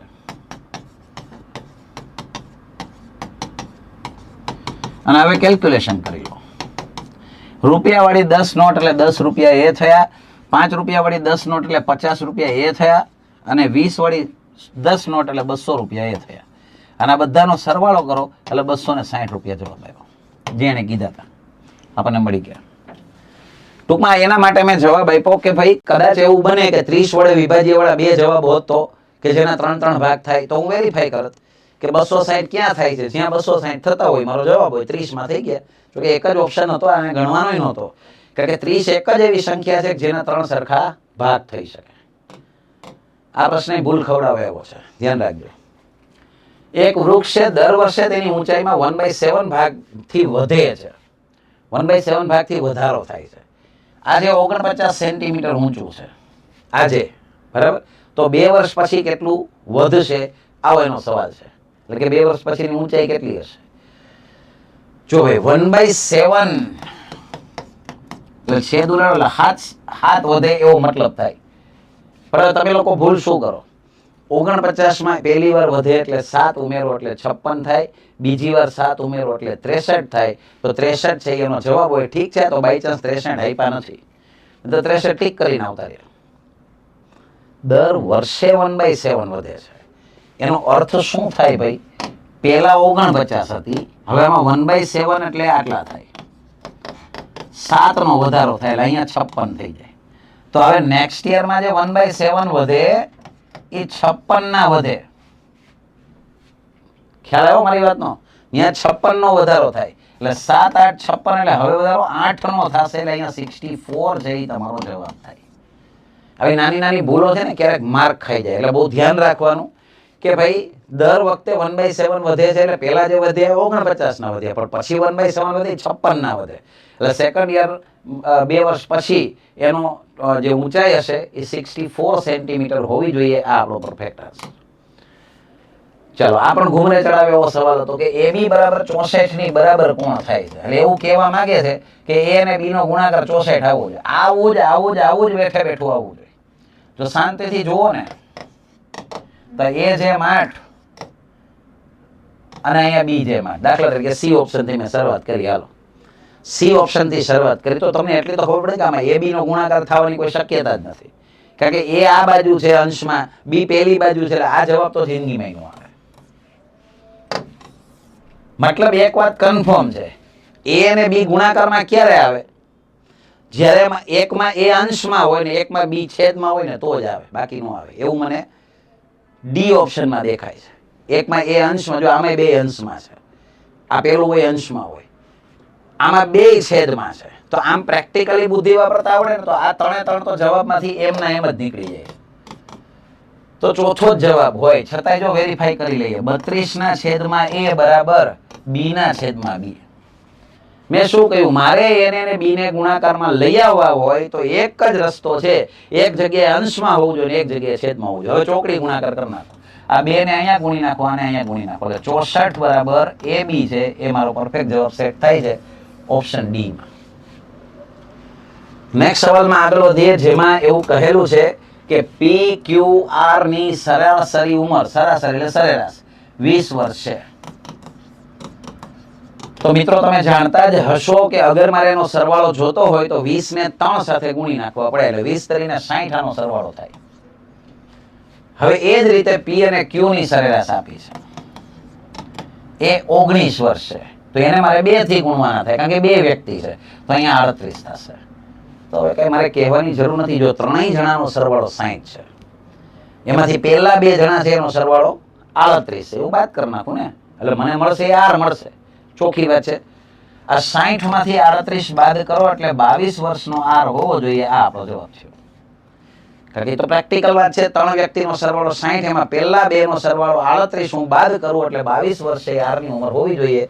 C ઓપ્શન આપણો જવાબ છે. નેક્સ્ટ સવાલ છે જેમાં કહ્યું છે કે એક કામદારનો પગાર પ્રથમ 10% વધારવામાં આવે અને પછી 20% ઘટાડવામાં આવે છે. આ રીતે તેનો પગાર રૂપિયા 16,720 થાય છે, તો મૂળ પગાર કેટલો હશે? મૂળ પગાર X હશે. પહેલા વર્ષે 10% વધારવામાં આવે, ગમે ત્યારે પર્સન્ટેજમાં આવી કોઈ વાત કરી હોય ને 10% વધારવામાં આવે, તમારે 10 નહીં લખવાના, 110 લખવાના. કારણ કે ટકાવારીનો બેઝિક રૂલ છે, કોઈ પણ સંખ્યા મૂળભૂત રીતે 100% હોય એમાં વધારો ઘટાડો થાય, 100 માંથી જ પ્લસ માઇનસ થાય. હવે નેક્સ્ટ ટાઈમ શું કરવામાં આવે છે? 20% ઘટાડવામાં આવે છે, તો ફરી પાછા 120 માંથી જ બાદ થશે એટલે 80/100 આવશે. અને આ બધું થયા પછી એનો પગાર 16,720 થાય છે, તો મૂળ પગાર એટલે કે મારે X ની કિંમત શોધવાની છે. આ સ્ટાર્ટિંગની સેલરી હતી જેમાં 10% વધ્યા, પછી 20% ઘટ્યા અને છેલ્લે આટલો પગાર થઈ ગયો. બસ હવે X ને સૂત્રનો કરતા બનાવો એટલે આ બધું સામે જતું રહેશે. 16,720 ગુણ્યા 100/110 ગુણ્યા 100/80. તો એટલું તો તમે જાણો જ છો કે આ બરાબરની ડાબી તરફ છે, જે સામેની તરફ જતું રહેશે તો જે છેદમાં છે એ અંશમાં જશે અને અંશમાં છે એ છેદમાં જતું રહેશે. બસ હવે આના રાજી ખુશીથી છેદ ઉડાડવાના છે. તો 2 0 પેલા હટાવી દઈએ, આના 2 0 હટાવી દીધા. ચાલો, હવે હું 11 થી આનો ભાગાકાર કરું છું. 11 થી ઉડશે જ, ચાવી ઉપરથી દેખાય 6 ને 7 ને 1 8, 6 ને 2 8, તો 11 થી ઉડાડો. 11 એકા 11, એટલે અહીંયા વધ્યા 5 એટલે 57, 11 × 5 = 55, આમાંથી જાય તો 2 વધે એટલે 22, 11 દુ 22, પાછળ આ 0 એમને. હવે હું 8 થી ઉડાડું છું, બરાબર છે? 8 થી ટ્રાય કરું છું પણ ઉડી જશે. જેમ કે 8 થી ઉડાડો તો 8 × 8, આમાંથી 8 જાય એટલે 7 વધે 72, 8 9 72 ને પાછળ એક 0. That's it. 190 જે હતા એની પાછળ વધારાના 2 0 મારે લેવાના આવે એટલે મારો જવાબ આવે 19,000 રૂપિયા છે, એનો ફાઇનલ આન્સર થશે. ઠીક છે? તો એક કેલ્ક્યુલેશન વાળો સરસ મજાનો સવાલ હતો જે થોડુંક શાંતિથી ગણવો પડે. નેક્સ્ટ સવાલમાં આગળ વધીએ, જેમાં કહ્યું છે કે લગ્ન વખતે મારી અને મારી પત્નીની સરેરાશ ઉંમર 23 વર્ષ હતી. લગ્ન વખતે આ એ અને આ એની પત્ની, એની સરેરાશ ઉંમર 23 હતી, તો એનો સરવાળો 46 થાય. 23 × 2 એટલે 46. 5 વર્ષ બાદ અત્યારે મારે 1 વર્ષનું બાળક છે, 1 વર્ષનું બાળક છે. ચાલો, તો થોડી વાર માટે આપણે બાળકને નથી ગણતા. બાળકનો જન્મ થયો હોય, બાળકનો જન્મ, આ વાત કરી હતી 5 વર્ષ બાદની, તો બાળકનો જન્મ 4 વર્ષ બાદ થયો હોય, તો 4 વર્ષ બાદ અગર વાત કરીએ તો અહીંયા બાળકનો જન્મ જ થયો છે એટલે બાળકને આપણે ન ગણીએ કદાચ, તો બેયના 4 વર્ષ પ્લસ થાય, તો 4 ને 4 8, આમાં પ્લસ થાય, આમાં 8 પ્લસ થાય એટલે 54 થઈ જાય. આ હજી આપણે બાળકને કેલ્ક્યુલેટ નથી કર્યું, કારણ કે બાળકનો અહીંયા હજી જન્મ જ થયો છે અને એના તરત 1 વર્ષ પછી બાળકનો જન્મ થયો છે. એટલે હવે વાત થાય છે હાલની. તો હવે એ વ્યક્તિ છે, એની પત્ની છે અને એનું બાળક છે, તો બધાના 1 પ્લસ થશે ને. અહીંયા બાળકનો જન્મ તો થઈ ગયો છે એટલે તમારે લખવો હોય તો તમે લખી શકો છો કે અહીંયા બાળક છે, અહીંયા 0 વર્ષનું હતું, આ 0 વર્ષનું હતું, એનો જન્મ જ થયો હતો, એની ઉંમર ના ગણાય. પણ અહીંયા બાળકનો જન્મ સહિતની 1 વર્ષ ગણવાનું છે એટલે હવે બધામાં 1 પ્લસ થશે, દરેક વ્યક્તિમાં 1 પ્લસ થશે. ખબર પડી કે નહીં? એણે 5 વર્ષ કયા છે, પણ મેં એમ ગણતરી કરી કે બાળકનો જન્મ તો લગ્નના 4 વર્ષ બાદ થયો હશે, કારણ કે એને જે રીતે વર્ણન કર્યું છે કે 5 વર્ષ બાદ બાળક 1 વર્ષનું હોય તો બાળકનો જન્મ 4 વર્ષ બાદ થયો હોય, બરાબર? તો બેયમાં 4 પ્લસ કર્યા એટલે બેયમાં 4 પ્લસ કર્યા એટલે 8 પ્લસ થયા એટલે 54 આવી ગયા છે. એ તો પાકે પાયે ગણતરીમાં આવી ગયા. હવે બાળક સહિત ગણો તો બધામાં 1 પ્લસ થશે એટલે ટોટલ 3 પ્લસ થશે, મતલબ કે અહીંયા થઈ જશે 57. એટલે મને ખબર પડી કે હાલમાં ત્રણેય વ્યક્તિનો સરવાળો 57 છે, પણ મને એને શું પૂછી છે? સરેરાશ ઉંમર પૂછી છે. તો સરેરાશ એટલે અવલોકનનો સરવાળો જે 57 છે ને એના ભેગા અવલોકનની સંખ્યા 3 મેમ્બર છે, તો 19 × 57 થાય, 19 વર્ષ છે, એ મારો પરફેક્ટ આન્સર થશે. Option D right answer. તો આમાં પણ થોડુંક ચીવટથી કામ કરવાનું હતું, પણ થોડુંક બુદ્ધિથી કરો એટલે કામ આરામથી થઈ જાય. પણ આમાં ભૂલ ક્યાં થઈ શકે? તમે 5 વર્ષ બાદ એટલે 5 ને બાદ બેયના 10 ઉમેરો, થઈ શકે એવી રીતે થઈ શકે. 46 માં 10 ઉમેરો ને એટલે 56 થાય, અને બાળકનું 1 વર્ષ વધારાનું ઉમેરવું પડે એટલે 57 સીધા થઈ જાય, બરાબર? તો એ રીતે પણ તમને ફાવટ હોય તો તમે સીધા કરી શકો. 5 ને 5 10 પ્લસ કરવાના એટલે 56 ને બાળકનો 1 પ્લસ કરવાનો એટલે ટોટલ 57 એડ થાય. તો મિત્રો, મોક ટેસ્ટ જેનું સોલ્યુશન તમે જોઈ રહ્યા છો એનું આપના કોઈ પણ નજીકના શહેરમાં અગર આપ આપવા માટે ઈચ્છતા હોય તો આ અલગ અલગ સેન્ટર્સની બધી માહિતી છે. તમને જે નજીક પડતા સેન્ટર ઉપર સંપર્ક કરી અને તમે આ મોક ટેસ્ટમાં જોડાઈ શકો છો. વધી આગળ નેક્સ્ટ સવાલમાં, જેમાં કહ્યું છે કે એક ચોકીમાં 500 વ્યક્તિઓ માટે 27 દિવસનો પુરવઠો છે. 3 દિવસ પછી 300 વ્યક્તિઓનું ગ્રુપ ત્યાં આવે છે, તો બાકી રહેતો ખોરાક કેટલા દિવસ ચાલશે? તો આ ચેઇન રૂલનો સવાલ. અને આ ટાઈપના ક્વેશ્ચન હોય ને જેમાં વચ્ચેથી માણસો આવતા હોય અથવા જતા રહેતા હોય, એમાં પેલા માણસો લખી લેવા. આ બાજુ 500 વ્યક્તિ છે અને હવે એને શું કીધું? 300 વ્યક્તિનું ગ્રુપ ત્યાં આવે છે એટલે સામેની બાજુ 800 વ્યક્તિ થશે. 500 હતા, 300 એડ થશે એટલે 800 આવશે. હવે ધ્યાનમાં રાખજો, પુરવઠો કેટલા દિવસનો હતો? 27 દિવસનો. આવ્યા છે ક્યારે? 3 દિવસ પછી. તો એ 3 દિવસ તો આ લોકોએ ખાધું તો હશે, તો 27 માંથી 3 દિવસ બાદ કરી નાખો એટલે 24 દિવસનો પુરવઠો છે જે આ લોકોએ ચલાવવાનો છે. 27 ને મારે ચિત્રમાં જ નથી લેવાના, કારણ કે હવે જે વધેલો પુરવઠો જ ધ્યાનમાં લેવાનો છે. 27 માંથી 3 દિવસનો પુરવઠો ખતમ થઈ ગયો છે, આવ્યા ત્યારે 24 દિવસનો પુરવઠો વધેલો છે. બસ, તો હવે છેદ ઉડાડી દો ભાઈ. આ સીધા 2 0 0 ઉડી જશે. અહીંયા 8 તેરી 24 થશે, 5 3 15 છે, મારો પરફેક્ટ આન્સર થશે. હવે જે પુરવઠો છે એ 15 દિવસ ચાલશે, બાકી રહેલો પુરવઠો. હવે આમાં જો કુલ પૂછ્યા હોત તો આગલા 3 મારે ઉમેરવા પડે, તો મારો જવાબ 18 થઈ જાય. કુલ પૂછે તો કુલ કેટલા દિવસ ચાલ્યો, તો આગલા 3 દિવસ આમાં એડ થાય. બરાબર, હાલમાં એવું કંઈ નથી કહ્યું. જો આ પ્રશ્ન આમ જોવો તો છોડવા જેવો હતો. જો ખબર ના પડે તો આને છોડી દેવો પડે. કંઈક વિચિત્ર રીતની પેટર્ન આપી હતી કે એક રિયાલિટી શોમાં બે ગાયક વચ્ચેની હરીફાઈમાં એક ગાયકને કુલ માન્ય મતના 43% મત મળે છે.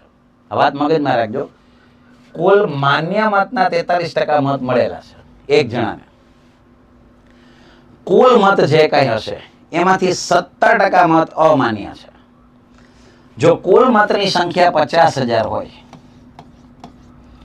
તો બીજા ગાયકની તરફેણમાં કેટલા માન્ય મત હોઈ શકે?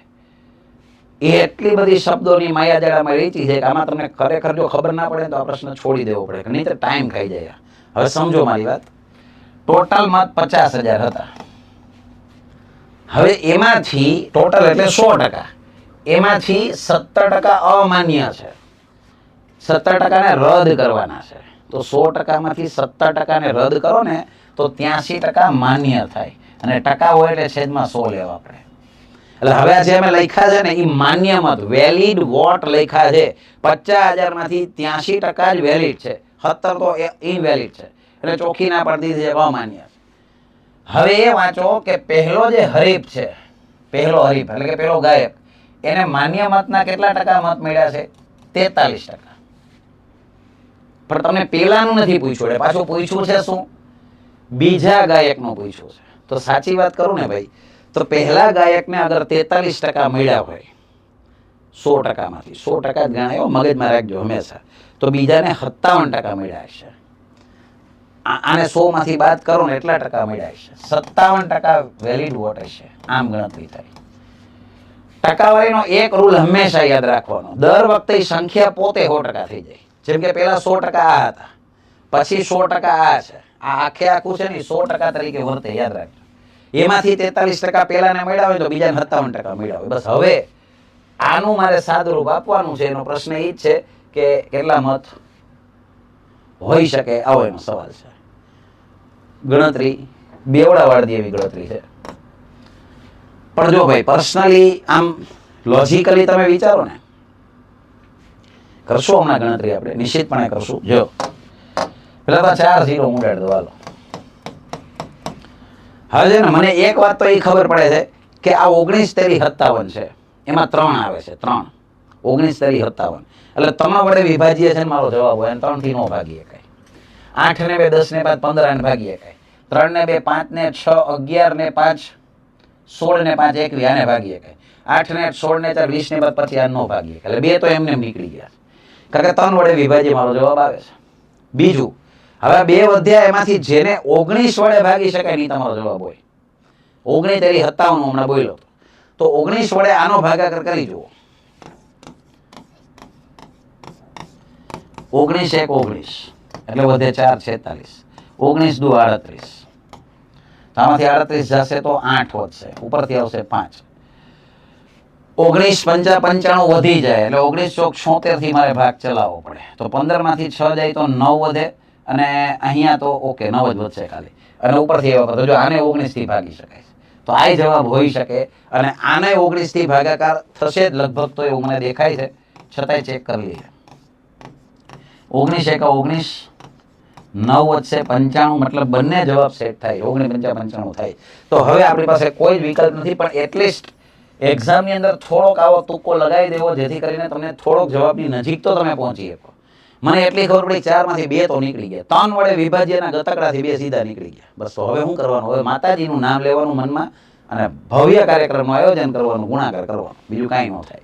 હવે એનો રાજી ખુશીથી ગુણાકાર કરો તો 80 5 400 ને 5 તેરી 15 એટલે 415 આનો ગુણાકાર આવ્યો, અને એના ગુણ્યા 57 હવે કરી નાખીએ તો અહીંયા આવશે 0 5 5 25, અહીંયા 2 5 ને 2 7, અને અહીંયા 5 ચોક 20, અહીંયા 7 5 35, અહીંયા 3 7 ને 3 10, અહીંયા 1 7 ચોક 28 ને 1 29. એટલે અહીંયા 5, અહીંયા 5 7 ને 16 વધી 1, અહીંયા 3 ને અહીંયા 2 23 655 છે. એ મારો પરફેક્ટ આન્સર થાય છે. બી ઓપ્શન છે એ મારો પરફેક્ટ આન્સર થશે. જે આખી ગણતરીને અંતે આપણે મથવું પડ્યું થોડુંક, પણ એટલી તો ખબર પડી ગઈ 50%માં તો આપણે આવી ગયા હતા હે ને 4 માંથી 2 ઓપ્શન તો ચોક્કસથી નીકળી ગયા હતા, 2 વધ્યા હતા. હવે એમાં ગુણાકાર કરવો પડ્યો, એ આપણી મજબૂરી હતી. પણ મેં કહ્યું એમ અનુમાન થોડુંક આવી જાય કે કયો જવાબ હોઈ શકે. આ 2 માંથી એક જવાબ હતો. તો આ સવાલને થોડુંક ધ્યાનથી જોઈ લેજો, કારણ કે આ થોડુંક મથાવે એવો સવાલ હતો. ઉંમર સંબંધિત. આરની હાલની ઉંમર તેના પિતાની હાલની ઉંમર કરતા 2 પંચમાંશ. 2 પંચમાંશ એટલે 2/5. શબ્દોને ઓળખો અને ગણિતની ભાષામાં ઢાળતા શીખો એટલે કામ આસાની થઈ જાય. આ વાત છે હાલની.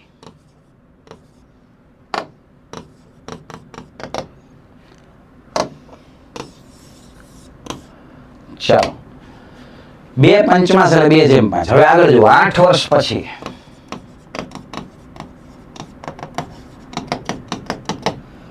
તેના પિતાની તે સમયની ઉંમર કરતા અડધી એટલે 1/2, 1/2. બસ પતી ગયું. તો એને પૂછ્યું છે પિતાની હાલની ઉંમર કેટલી હશે. તો જો ભાઈ, આ બાજુનો ડિફરન્સ તો મને નિશ્ચિતપણે 8 વર્ષનો દેખાય છે. આ બાજુ ડિફરન્સ સરખો નથી દેખાતો. એ 3 નો ડિફરન્સ, આ 1 નો ડિફરન્સ. તો મારે એક પ્રોસેસ કરવાની છે. આનો ડિફરન્સ 3 નો જે નીચે હું ગુણીશ, આનો ડિફરન્સ 1 નો જે હું ઉપર ગુણીશ. હવે આનો ગુણાકાર કરો તો અહીંયા આવશે 2/5 અને અહીંયા ગુણાકાર કરો તો 3/6. અને હા, ચોક્કસથી હું આની ઉપર ચોકડી મારી દઈશ, એટલે મને નડે નહીં. હવે આ 2 વચ્ચેનો ડિફરન્સ ચેક કરી શકો છો. 1 નો ડિફરન્સ છે, અહીંયા પણ 1 નો છે. બસ અહીંથી હું ત્રિરાશી માંડી દઈશ. 1 નો ડિફરન્સ છે જે સામેની બાજુએ 8 વર્ષ, આ બાજુ 1, અહીંયા 8 વર્ષ. તો મને પૂછી છે પિતાની હાલની ઉંમર. હાલમાં પિતાજીની ઉંમરનું પ્રમાણ કેટલું દેખાય છે? 5 કેટલા? That's it. 8 × 5 = 40. 40 વર્ષ મારો જવાબ છે. પિતાજીની હાલની ઉંમર છે 40 વર્ષ હોવી જોઈએ. ઓપ્શન એ છે એ મારો પરફેક્ટ આન્સર થશે. તો આ પેટર્નને યાદ રાખજો. આગળ પણ સોલ્યુશન્સમાં આ રીતની પેટર્નને સમજાવેલી છે. નેક્સ્ટ સવાલ તરફ આગળ વધીએ. પરીક્ષામાં બેઠેલા 130 વિદ્યાર્થીમાંથી 62 અંગ્રેજીમાં નાપાસ થયા, 52 ગણિતમાં નાપાસ થયા. જ્યારે 24 અંગ્રેજી અને ગણિત બંનેમાં નાપાસ થયા. તો પાસ થનારા વિદ્યાર્થીઓની સંખ્યા કેટલી હશે એ મારે શોધવાની છે. વેન ડાયાગ્રામનો સવાલ છે કે જેમાં આપણને અંગ્રેજી અને ગણિત આની વાત કરી છે. અને વેન ડાયાગ્રામનો પહેલો જ રૂલ છે. જો એને કહ્યું તો 130 વિદ્યાર્થીમાંથી 62 અંગ્રેજીમાં નાપાસ થયા, તો હરખમાં 62 લખી આવવા નહીં.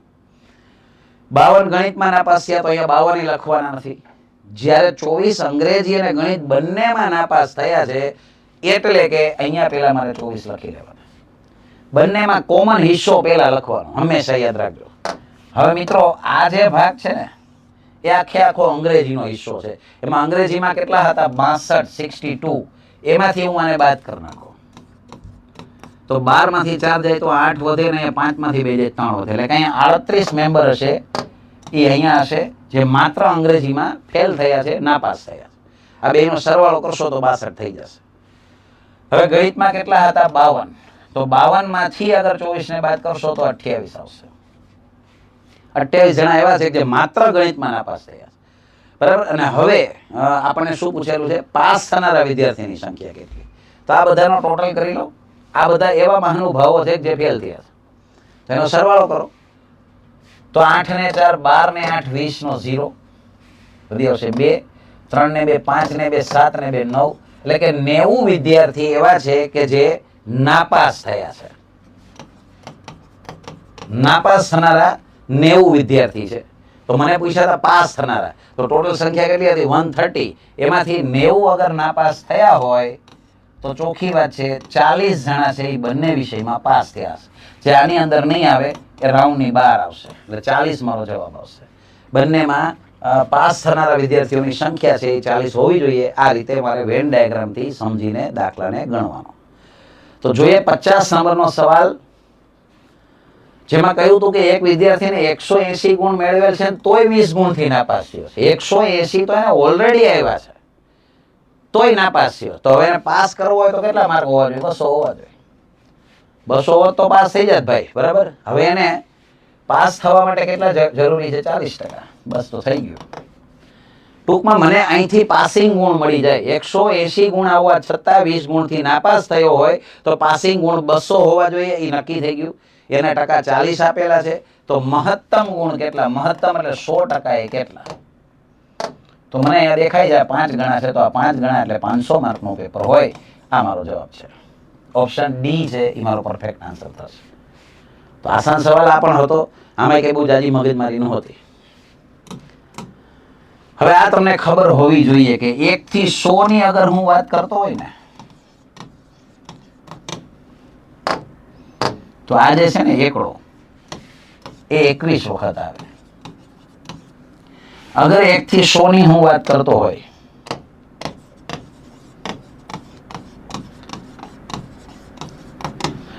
તો એમાં 0 છે, 0 છે એ 20 વખત આવે, સોરી 11 વખત આવે. અને અગર હું બાકીના કોઈ પણ અંકની વાત કરતો હોય, બાકીના કોઈ પણ, એટલે કે 0 ને 1 સિવાયના 2 3 4 5 6 7 8 કે 9, તો એ બધા નિશ્ચિતપણે 20 વખત જ આવે. આ પેટર્નને મારે યાદ રાખવી પડે, આમાં બીજું કંઈ છે નહીં. છેલ્લો આંકડો એકડો છે જે 21 વખત જ આવશે.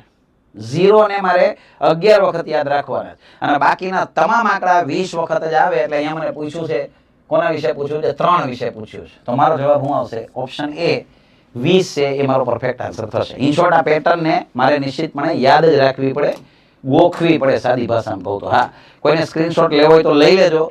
આ વસ્તુ યાદ રાખવાની છે તમારે, બરાબર છે? તો આનો સ્ક્રીનશોટ લઈ લેજો, એટલે આ ડેટા તમને ક્યાંક કામ લાગે, જરૂર પડે તો તમે આને અપ્લાય કરી શકો. એક ઓરડાની લંબાઈ, પહોળાઈ અને ઊંચાઈ અનુક્રમે આપેલી છે 7 8 અને 9. તો તમામ દિવાલોનું કુલ ક્ષેત્રફળ કેટલું? ભૂમિતિનો દાખલો છે. ઓરડામાં દિવાલ હોય 4, તમારે 4 દિવાલને જ ધ્યાનમાં લેવાની છે.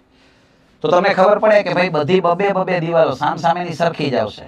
એટલે એકમાં આવે લંબાઈ ગુણ્યા ઊંચાઈ, બીજામાં લંબાઈ ગુણ્યા ઊંચાઈ, એટલે કે એને આ રીતે લખાય. અને બાકીની સામસામેની વાત કરું તો એમાં આવે પહોળાઈ ગુણ્યા ઊંચાઈ. બસ આ દિવાલના ક્ષેત્રફળનું સૂત્ર થઈ ગયું. દિવાલોનું ચારેય દિવાલોમાં આવી ગઈ.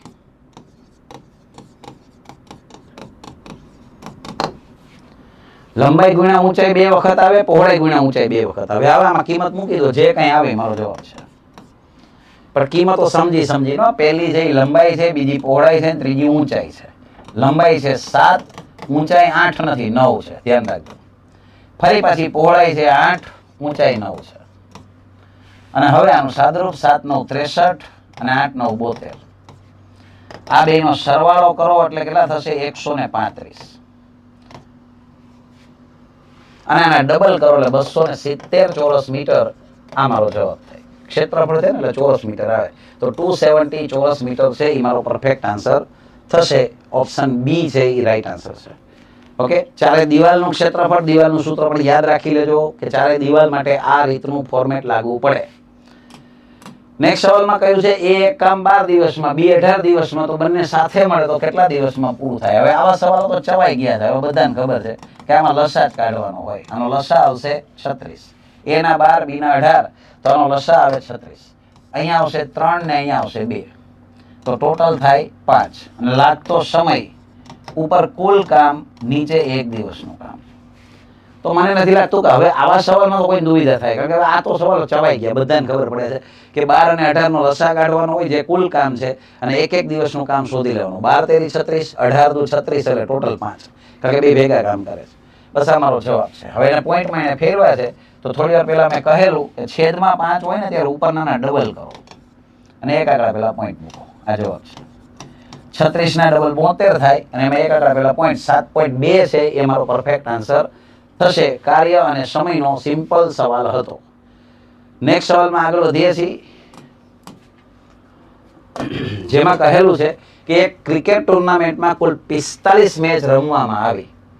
તો દરેક ટીમ બાકીની બધી ટીમ સાથે મેચ રમે છે, તો કુલ કેટલી ટીમ હશે? આ કોના જેવો દાખલો છે હું તમને કહું? હાથ મિલાવવાળો જે દાખલો હતો ને એના જેવો સેમ પેટર્નનો દાખલો છે. કે જો ભાઈ 8 ટીમ હોય ને, 8 ટીમ, તો દરેક ટીમ બાકીની 7 ટીમ સાથે મેચ રમે. એમાં બધું ડબલ વખત આવે એટલે મારે અડધા કરવા પડે. જો આનો સિમ્પ્લિફિકેશન 45 આવે તો મારો જવાબ હોય. હાથ મિલાવવામાં આમ જ આવે દાખલો. આ સેમ પેટર્ન છે. તો 2 ચોક 8, તો 7 ચોક 28 જ મેચ થાય. મારે કરવાની છે 45. આ જવાબ નથી. અગર 10 ટીમ હોય તો દરેક ટીમ બાકીની 9 ટીમ સાથે મેચ રમશે, જેમાં બધું ડબલ વખત કેલ્ક્યુલેટ થાય. કારણ કે પહેલી ટીમ બીજી ટીમ સાથે મેચ રમે, બીજી ટીમ પહેલી સાથે મેચ રમે, એ બધું એક જ થયું. બરાબર, બધું ડબલ વાર આવે ને મારે હાફ કરવા પડે. તો આના છેદ ઉડાડો, 2 પંચા 10, 9 પંચા 45 મેચ થઈ ગઈ, જે મારો પરફેક્ટ આન્સર બી ઓપ્શન છે. ટોટલ 45 મેચ રમવામાં આવી હતી અને ચોખવટ કરી, જ્યાં 45 નો મેળ થાય આપણો જવાબ હોય. તો હાથ મિલાવાળો દાખલો છે એ પણ આ જ રીતે થાય, યાદ રાખજો. બરાબર. નેક્સ્ટ સવાલ છે, જેમાં કહ્યું છે નીચેનામાંથી કઈ સંખ્યા પૂર્ણ વર્ગ નથી. તો જો ભાઈ, તમને ખબર હોવી જોઈએ કોઈ પણ સંખ્યા પૂર્ણ વર્ગ ક્યારે હોઈ શકે, એની શક્યતા કઈ, તો કે છેલ્લો અંક છે એ 1, 4, 9, 6 કે પછી 2 આંકડાની વાત કરું તો 25 કે 00 હોવા જોઈએ. તો છેલ્લે 1 હોવો જોઈએ, 9 હોવો જોઈએ, 1 અને 9 આ બધા ચાલે એમ છે. છેલ્લેથી બીજો અંક છે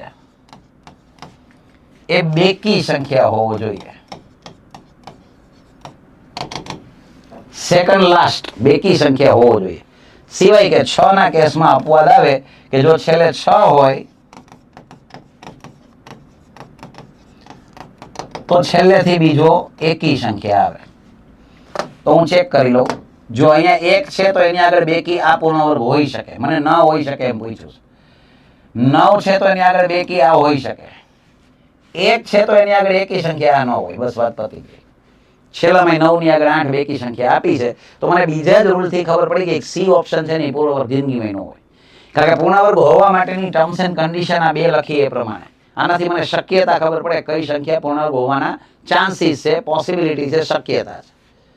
હજી એક રૂલ છે, ખાલી યાદી માટે કહી દઉં કે તમામ અંકોનો સરવાળો કાં તો 1 થાય, કાં તો 9 થાય, કાં તો 4 થાય ને કાં તો 7 થાય. એટલે કે 1947 બધા અંકોનો સરવાળો છે 1, 9, 4 અને 7 આવો કંઈક થતો હોય તો જ એના પૂર્ણ વર્ગ હોવાના ચાન્સીસ છે, શક્યતા છે. આ રીતના પ્રશ્નમાં બસ આવી રીતે નક્કી કરવાનું હોય. સી ઓપ્શન મારો જવાબ છે. આ રૂલ છે, જો ન ખબર હોય તો આને નોટ ડાઉન કરી લો અથવા સ્ક્રીનશોટ લઈ લો, એટલે જેથી કરીને આવા કોઈ પ્રશ્નમાં તમારે વગર ગણીને ખબર પડી જાય. બાકી એમાં કોઈ બીજી મેથડ ન કરવાની હોય. નેક્સ્ટ સવાલ તરફ આગળ વધીએ. 1 થી 30 સુધીની પ્રાકૃતિક સંખ્યાની સરેરાશ કેટલી? પ્રાકૃતિક સંખ્યા એટલે 1, 2, 3, 4 એમ 30. હમણાં થોડી વાર પહેલા કહ્યું હતું કે જ્યારે દરેક પદ વચ્ચેનો ગેપ સમાન હોય તો સરેરાશ શોધવા માટે પ્રથમ અને અંતિમનો સરવાળો કરો ને એને 2 વડે ભાગી નાખો. પતી ગઈ વાત. પ્રથમ અને અંતિમનો સરવાળો કરીને 2 વડે ભાગો. 31 ભાગ્યા 2 કરો એટલે 15.5 મારો જવાબ આવે. આ જવાબ છે. ઓપ્શન સી છે એ આપણો પરફેક્ટ આન્સર થશે કે 1 થી 30 સુધીની પ્રાકૃતિક સંખ્યાની સરેરાશ 15.5 હોય, જે આપણો જવાબ છે. નેક્સ્ટ સવાલ કહ્યો છે, એમાં એક વસ્તુ 385 માં વેચતા 10% નો નફો થાય છે. 385 એની મૂળ કિંમત નથી. 385 માં તમે વેચો છો તો 10% નો નફો થાય છે, એટલે મારે લખવાના થાય 110%. કારણ કે વસ્તુની કિંમત તો 100% જ હોય ને, એમાં 10% નફો એડ કરો એટલે 110%, જે મને આપેલા છે 385 એટલે કે 385. તો મારે શોધવાની છે મૂળ કિંમત. મૂળ કિંમત 100% જ હોય તો 100% એ કેટલા? બસ હવે હું આનું સાદુરૂપ આપી દઉં, જે કઈ આવે જવાબ થાય 100 ગુણ્યા 385 છેદમાં 110. 0 થી 0 ઉડી જાય અને આના છેદ ઉડાડો તો 11 તેરી 33, 5 વધે 11 પંચા 55, 35 ગુણ્યા 10 એટલે 350 રૂપિયા છે એની મૂળ કિંમત હોવી જોઈએ. એટલે કે ખરીદી 350 ની હશે. ઓપ્શન એ છે એ મારો જવાબ છે. તો આ રીતના દાખલા પણ આરામથી ત્રિરાશિથી સીધા સીધા થઈ જાય. યાદ રાખવાનું 10% નફો તો વેચાણ કિંમત 110%, 20% નફો તો વેચાણ કિંમત 120%, અગર 25% નફો તો વેચાણ કિંમત 125%, અગર 10% ખોટ છે તો વેચાણ કિંમત 90% થાય. 20% ખોટ હોય તો વેચાણ કિંમત 80% થાય. આ હંમેશા યાદ રાખજો. નેક્સ્ટ સવાલ છે 58 નંબરનો સવાલ, જેમાં આપણે એવું કહેલું છે કે 3 સંખ્યાનો સરવાળો 98 છે. જો પ્રથમ અને બીજી સંખ્યાનો ગુણોત્તર 2:3 હોય, બીજી અને ત્રીજી સંખ્યાનો ગુણોત્તર 5:8 હોય તો બીજી સંખ્યા કઈ હશે? તો જો ભાઈ, અહીંયા જો તમે ઠીક છે હું ગણીશ જ દાખલો હમણાં, વગર ગણ્યા કરવો હોય તો કાંઈ કરવું ન હોય, કાંઈ મગજમારી ના કરો તો થઈ શકે.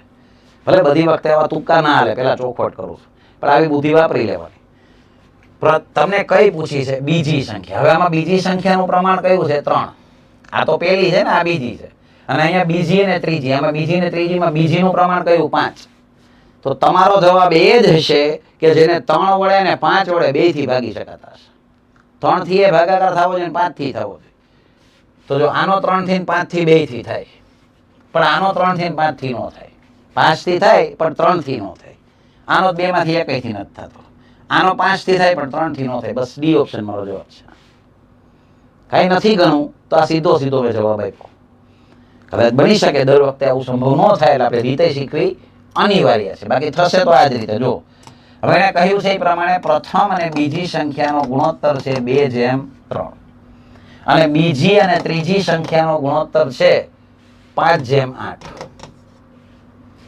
હવે મારે ત્રણેયનો ગુણોત્તર શોધવો છે. તો યાદ રાખજો મિત્રો, આ પેટર્નને ફોલો કરજો.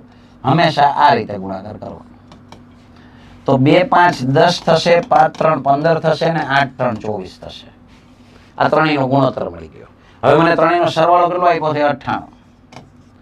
તો 98 ને હું ટોટલ કેટલા છે? આ 24 ને 15 39 ને 10 49 વડે ભાગી નાખો. તો 49 દુ 98 થાય. આના છેદ ઉડાડું એટલે અહીંયા 2 આવે. આ 2 વડે ગુણી નાખો. કોને? જેનું પૂછ્યું હોય એને. બીજી સંખ્યાનું પૂછ્યું છે. બીજી સંખ્યા 15 છે. 15 દુ 30 આ તમારો જવાબ છે. આની કાયદેસર રીત સમજાવી. બાકી મેં તમને કીધું એ પ્રમાણે સીધી જો ખબર પડી જાય 3 અને 5 વડે વિભાજ્ય, તો સીધો જવાબ હતો 30 જ એક સંખ્યા હતી કે જેને બંને વડે ભાગી શકાય છે. નેક્સ્ટ સવાલ છે જેમાં એવું કહેલું છે કે a અને b બે સંખ્યાઓની સરેરાશ 20 છે. બસ તો હવે આ વાત તો આપણે અનેક વાર આગળ આવી ગઈ કે સરેરાશ 20 હોય તો સરવાળો 40 થાય. b અને c ની સરેરાશ અગર 19 હોય તો સરવાળો 38 થાય. અને a અને c એની સરેરાશ 21 હોય તો સરવાળો 42 થાય. સરેરાશ ગુણ્યા સંખ્યા. આ 2 હતી એટલે 2 થી ગુણ્યા 40. આ 2 હતી 2 થી ગુણ્યા એટલે 38. આ 2 છે 2 થી ગુણ્યા એટલે 42. હવે આનો લોપની રીતે ઉકેલ લઈ આવો. તમારે કિંમત કોની જોઈએ છે? a ની જોઈએ છે. લોપ કરવો હોય, લોપ એલિમિનેશન, તમારે નિશાની બદલાવવી પડે. તો આ b તો ઉડી જશે. તો અહીંયા વધ્યું a - c બરાબર. આ બે ની બાદબાકી આવે 2. અને અહીંયા આ જે છે હું એની નીચે લખી નાખું છું. હવે એને c + a લખો કે a + c લખો કઈ ફેર ના પડે. બીજી વાર લોપ કરો. પહેલી વાર લોપ કર્યો a - c આવ્યા 2 આવ્યા. બીજી વાર લોપ કરી નાખો, c ઉડી જશે. આનો સરવાળો 2a અને આ બાજુ 44. ત્યાં બાદબાકી નહીં થાય. જોજો પાછા નિશાની નથી ફેરવી મેં. બરાબર. તો 2a બરાબર 44 હોય તો a બરાબર 22 આવે. આ જવાબ છે. તમને a ની કિંમત પૂછી છે તો b ઓપ્શન મારો જવાબ છે. ટૂંકમાં 2 વાર લોપ કરવો પડ્યો. પેલા 2 સમીકરણો લોપ કર્યો, a - c મળ્યા અને પાછળવાળા a + c એની નીચે લખીને મેં બીજી વાર લોપ કરી નાખ્યો. પણ પહેલી વાર નિશાની એટલે બદલાવવી પડી કે એમને ઉડે એમ નહોતા. સરખી નિશાની હોય ત્યાં સુધી ઉડે નહીં. ઉડાડવા માટે મારે નિશાની ફેરવવી પડે. અને આમાં તો ઓલરેડી સીધા ઉડે છે. એક માઇનસ ને એક પ્લસ છે. તો નિશાની ફેરવી નથી તો અહીંયા સરવાળો થશે. તો a બરાબર 22 છે. એ મારો પરફેક્ટ એન્ડ ફાઇનલ આન્સર થશે. નેક્સ્ટ સવાલ છે સમાંતર શ્રેણીનો સવાલ છે, જેમાં કહેલું છે કે ભાઈ એક સમાંતર શ્રેણીનું પ્રથમ પદ 2 છે અને સામાન્ય તફાવત 4 છે, તો 10મું પદ શોધો. તમને ખબર હોવી જોઈએ કે પ્રથમ પદને આપણે a વડે દર્શાવીએ છીએ, સામાન્ય તફાવતને આપણે d વડે દર્શાવીએ છીએ અને 10મું પદ એને n વડે દર્શાવીએ છીએ. અને સમાંતર શ્રેણી કોઈ પણ પદ શોધવા માટેનું આ એક ફોર્મ્યુલા છે. આમાં તમે કિંમત મૂકી શકો એટલે તમને તમારું 10મું પદ મળી જશે. 10મું પદ એટલે કે t10. a એટલે પ્રથમ પદ છે 5. અહીંયા 10 - 1 એટલે 9 અને ડિફરન્સ મને 4 નો આપેલો છે. બસ વાત પતી ગઈ. આ 5 + 9 = 36. તો 36 ને 5 41 છે. એ મારો જવાબ છે. ઓપ્શન ડી મારો પરફેક્ટ આન્સર થશે. રાઈટ છે. તો મિત્રો આ જે છે એ આપણે પેપર 6 નું સંપૂર્ણ સોલ્યુશન આજ રોજ આપણે જોઈ લીધું. તો ચોક્કસથી આખા પેપરના તમામ પ્રશ્નોને રિવિઝન કરી લેજો. એક વખત બધા જે કંઈ તમે દાખલાઓ ભણ્યા છો એને આધારે તમને હવે ખબર પડે છે કે એક્ઝામની અંદર કઈ રીતનો અપ્રોચ રાખવાનો, કઈ રીતે દાખલાઓને મારે ગણવાનો.